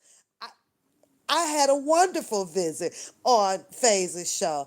I didn't hear Phases ever come out here to say anything about, oh, well, yeah, I think Papoose is caught up in this stuff. Oh, I think Papoose, not now a single time. I went on there just to introduce myself and how I felt about, certain charges, or why did I choose to take a stance to, want to advocate for R. Kelly. And I thought that was a done deal of that. But baby, honey, now here come Hip, Kip, and Prima Donna up there. She sat pretty quietly for the most part, and she was pretty cordial, for the most part of it. But now, after she done left the cordial visit with Phases, and I believe because Phases and Bookham don't have a cordial relationship, or have not spoken to each other in, I don't know, a couple of years or so. Now it's, let me paint Phases up here on the dark on the in the art museum. This shit is weird. It's weird. I, Shouldn't you have done your due diligence, kaleidoscope, before you even took your ass over there? Shouldn't you have investigated her then? You got some freaking goddamn nerves, girl. Because I swear to God, I'm so much of a whole different breed than most of these people out here, but I'm also a whole lot older and don't have time for the buffoonery of your goddamn crap. But and you just insist on keeping it going on and on and on and on, when the fact remains out here. There is nothing, absolutely nothing, that you can continue now with gluing those words together and editing this. I'm going back to that video because for some apparent reason you chose to edit it out. Play the whole freaking live, because I remember that live. See, I don't know if it's because you and catfish then had a little bit of contact with each other in your comments area where it's a cordial conversing and conveying going on, right? That all of a sudden, when you want to edit that video, that you seem to have not wanted to start it at her part. Or you found your little nick and pieces of what you wanted to play out of there. Play the whole video. Don't don't be a pick apart from a video. Don't pick apart it. Play the whole video. Y'all know what? I think I've said all of that I want to say. And hopefully I can wake up tomorrow and not see your crap come down my timeline anymore. Because it is so old and dry, it don't make no sense. Your stuff is dry. Your stuff is boring. There's nobody really, maybe one or two people that you'll probably be out here to convince at all. But honey, you oh my God, it is 10:40, y'all. My chicken is cold. I am so mad at y'all right now. Cause that's why it's so hard to come on here because as you get to talking, more things starts to resurface in your mind, and it's like, okay, now I just want to talk, but um, you underestimated quite a few people that were passionate and about this whole situation that had happened to Mr. Kelly. But at the end of the day, I don't think that Mr. Kelly needs you to go on a scavenger hunt. That's just my opinion. To try to go and point out everybody that you feel may have crossed him or done him wrong or did whatever the matter may be towards him. You know why? Because he'll have time to do so himself. And when he says it, now we know that we can trust because it's coming straight out of the horse's mouth and not being played because somebody like your winchy ass wants to have people out here running on emotions because you're fuming on emotions. That's all I'm saying.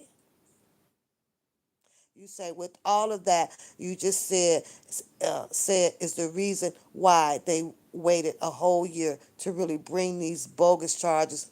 Facts. I believe that. I do. But she feels that she does not display herself as part of being a problem out here, and she is. She is a problem. You are a whole problem in this community. You are. And it's disgusting. One thing about Papoose, I may run that shits and giggle show, but you have never heard me come out here and point finger and blame to anybody that I would think that would have had something to do with the takedown of an R. Kelly. I kept my focus solely on whatever names and things that was mentioning in this black and white. Did I see maybe the storyline about Scooby Doo or the storyline somewhat about infamous Sylvia or things of sort? How did those people get in there? When we all knew and could have used every bit of your common sense that those people have no business being in this freaking write up. You know who do I blame on that? The freaking attorneys that decided to put that type of shit in the paperwork when they knew clearly and factually that none of these people had anything to do with what these freaking charges were placed on Mr. Kelly. How does these people automatically fit this situation about being part of a freaking enterprise with this man? How?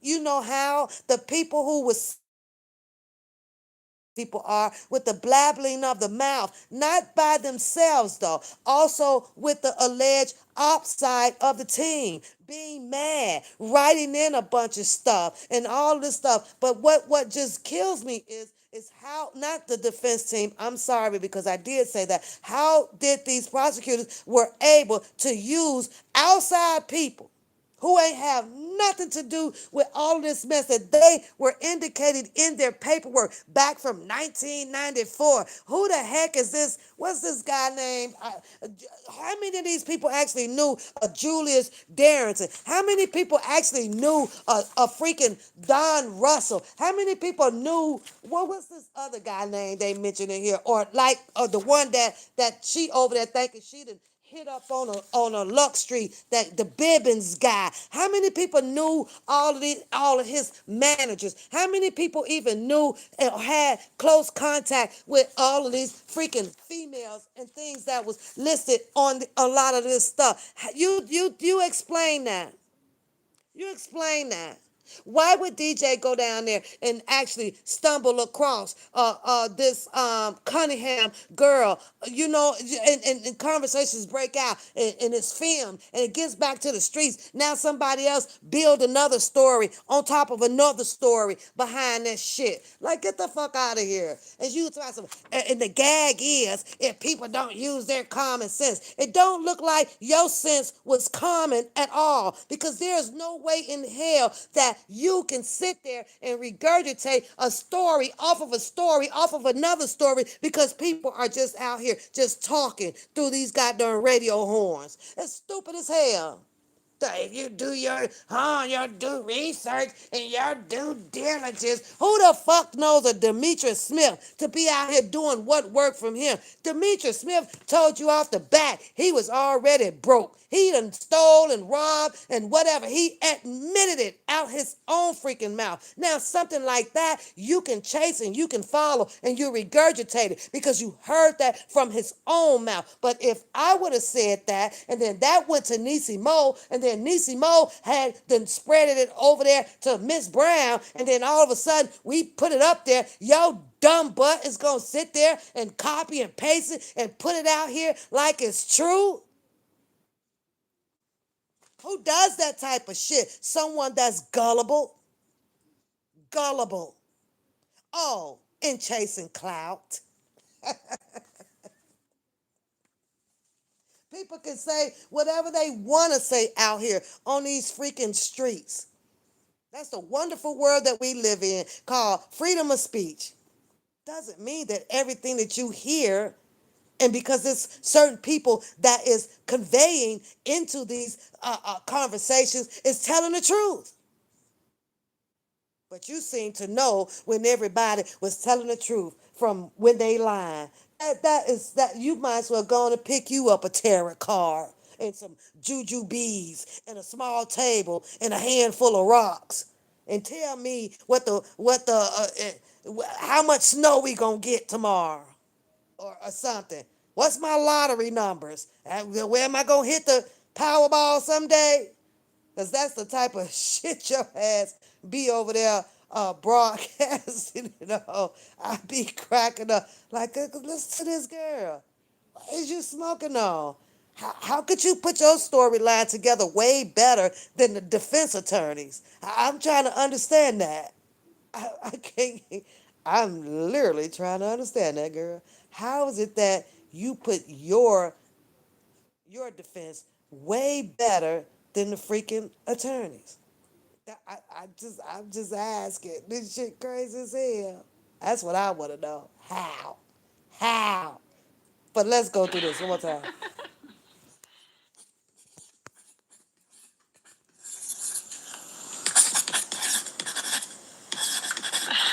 This shit just fun to you now. This shit just everywhere. We still threatening you? It needs some fucking attention. It's all good. It's all good. Because I deal with this shit on a way out basis. Real talk. Just be serious. This shit is old. It's always the same That's one. old. These are old. That's old. Old. Old. Look at this shit. Just be send me the jail. I ain't scared to I'm part black. You better shut your fucking Now, if y'all don't pay attention to this, you'll hear where she started this after where Catfish was talking. Because her target on this one right here was to, of course, target at Dubosky. Make a joke, make it funny to the community out here by him stating what he said about in jail with this Caucasian man, right? That's what this whole thing is about. However, the crazy thing to this is every time she does it, it's something that has to do with RSK stuff. That's the killer part for me. That's the killer part. But yeah, I listen to most this. racist shit I ever seen. Man, fuck you, bitch. You know what? I'm gonna hate you with black. You was in my cell, I'd be fucking Oh, I can't even find it. good to stop. Tell your friends to come on in, or she's not gonna play it. You want coffee? Goodbye. How you was like supposed to file a week prior. Y'all remember me playing this recording for you guys? So let me tell you, I confirmed it. Okay, Dom said what he said. I confirmed it with a live screen recording that I got when Uncle Ruckus went live after that phone. I think it was 2 days after. And How? then he terminated How does this prove anything? How? How does scrolling through everybody texts and response to each other solve anything?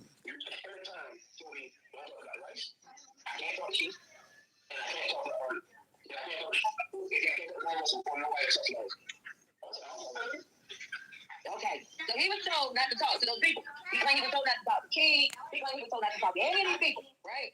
So then I'm gonna walk you Thank you, through the Miss recording Brown. that I'm going to play, and it's a long recording. And in the recording, you're gonna have to excuse us because we were recording and we were talking over it. Because when we were listening to the recording, we were like, "This motherfucker lying."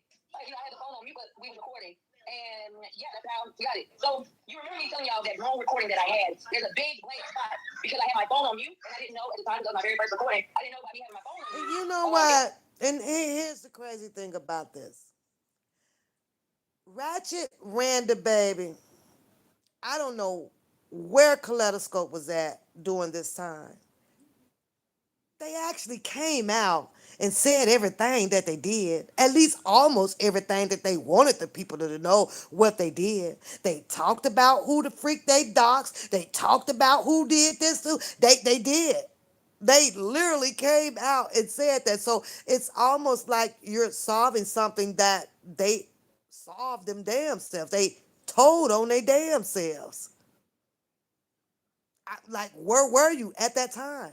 So you try to expose that where she's talking about how we record this, but you don't have a live audio intermingling with this where you would hear your boy recording stuff. Not only that, here you are recording shit to display. That's like the pot calling the kettle black with no fucking handles to stand to hold it with when it's already piping freaking hot. You just grab it. What are you trying to prove here? Oh, she drinks. Who gives a fuck? Where does it says that it's against the law to drink? It is against the law to drink and drive and have the consumption of a high alcohol level. Yeah, if you get caught. But to make fun of something that is pretty much a person's preference and option and rights to choose to drink or smoke or be on crack or snort some powder. Who gives a rat's ass? But you're doing the same thing. And I'm not calculating where, what part do you not understand? That the people that you choose to do this about, you're no better. You're doing the same freaking crap. And you had a lie saying that you don't do this for clout. Then what other reason would it be for exposure? There is no win-win in exposing. There's no grand prize in exposing. all you do is have the flip the mirror right back at you to give the people the opportunity to judge your nonsense of crap of what you're doing. Hello. And this is some retarded crap that you do. Those freaking sisters, those Jen and Lindsay, those people been out and gone and Emma for many, many years. Many years. And it could also be two people of interest that Mr. Kelly may not even want you to be even talking about, resurfacing back out here. Did you ever think about that? Maybe you should write him a letter and say, hey, I want to talk about these two young ladies. I feel that they did some faulty, crafty, bully, whatever crap. And guess what Mr. Kelly may tell you? Well, probably think so too, but that don't mean that I have the time and energy to go after certain people. They're gone, right?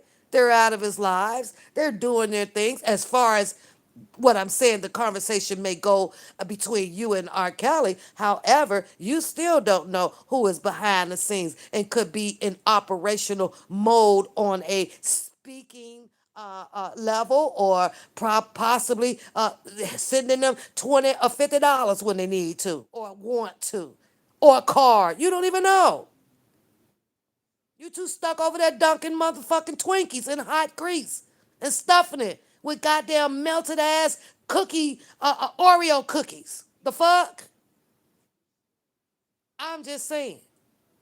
And neither does your boy that's behind you in this picture. None. Then here you go, and on alongside this, where you say, well, it ain't my fault people don't understand the whole Azrael freaking burnt car situation going on. Girl, you just all over the place. Now, what would people think or say about this when they look at this? I don't know. Are you saying that Ratchet Random Baby or whatever was in contact with this Michael, whatever person name it is, and they knew all about the transparency between a Don Russell and the child? Is that what you're saying? Because other than that, I think that you just put all this shit up here together to give somebody like me something to talk about, and I really don't give a fuck because I'm just talking about it just to be talking about it. That's all. But yet then, you're struggling with your views. And at some point, you probably want to ask yourself, well, what happened to my 5,000? What happened to my 11,000 views that I'm having? And maybe that should answer your question for you, because you are one twisted soul of a creature right now. You have lost your way. Maybe it's because of who you laid in the bed with. And I don't mean physically, I mean mentally. Maybe it's because of that.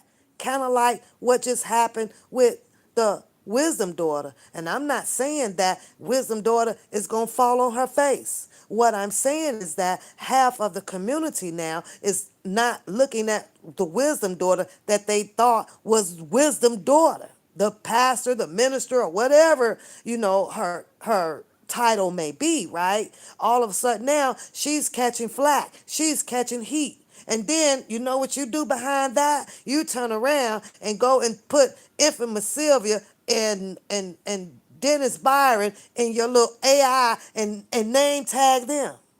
Like you dog tagging like everybody. I have done a lot of videos out here, and I don't think that I've dog tagged hardly nobody. I just call people, well, the rule of the thumb out here was, hey, don't say my name. So I was like, well, okay, I'm not finna have like no derogatory freaking names. I'll just have, since my show is, like a shits and giggles, like I own that. I call that, right? So I'll just make a funny names up. But none of the names that I would call a person would be defamatory. None of them. It just wasn't in my heart or soul to do. Person ain't really harmed me like that to give them a defamatory type of name. But you over here, you as soon as they ended and they got into their arguments and Bookham allegedly has a case dismissed, now you have Dennis Byron and infamous Sylvia covered all in your AI as a snake or a fucking turtle when you have not even addressed your own characterization of how the people, you know, may or could title you. How is it that you get to put yourself up here like you are princess of Indonesia some motherfucking where? But everybody else gets to be put in a fucking zoo when you should probably be in there too.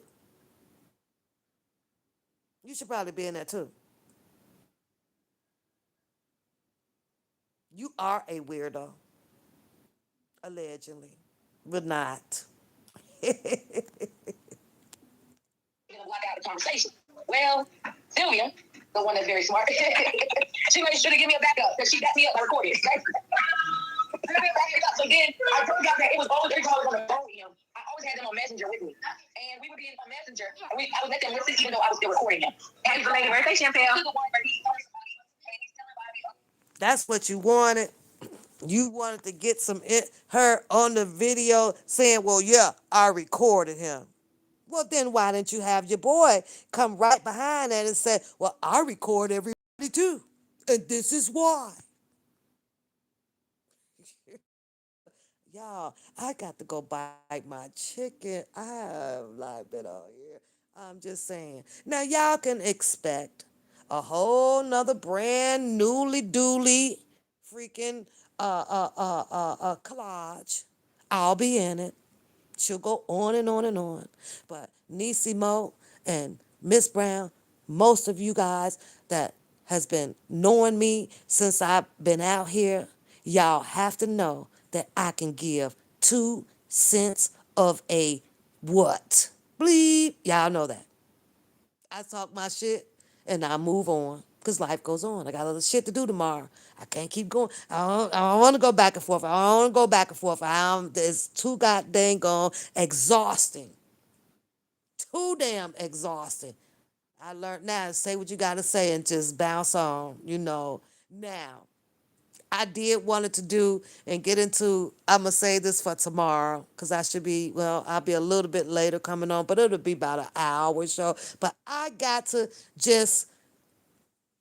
share this with y'all. And some of it is just for your protection. It's not to be, shady in any type of way. But I also don't want people to be misled and then something happens to your engine searcher or that you use on your computer or your phones and stuff. So I do want to take y'all there. I will be on tomorrow when I get home from work for about an hour. So turn on your notifications because we are going to read that one paperwork that Dennis Byron talks about, right?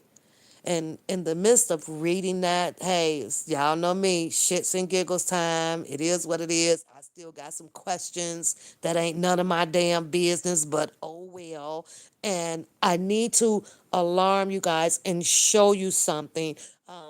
If you, choose to go a little bit further and start searching. You got to make sure you are on the right search bar or the search engine because what he got going on and the advertisement behind it will have your shit fucked up. You'll be on the wrong search engine. It'll take over all of your shit.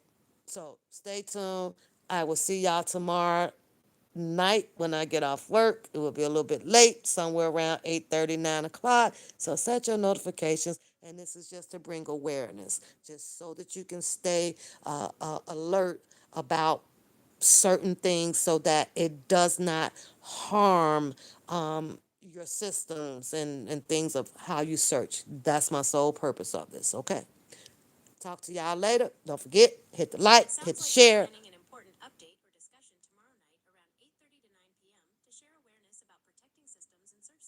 Really, AI? Should be yeah, shit crazy. Hey, I gotta go eat my chicken and finish making my spaghetti. Now it'll be for lunch tomorrow, but I am about to, hey, bite into one of these chicken legs, y'all. Talk to y'all soon. Later, Gators.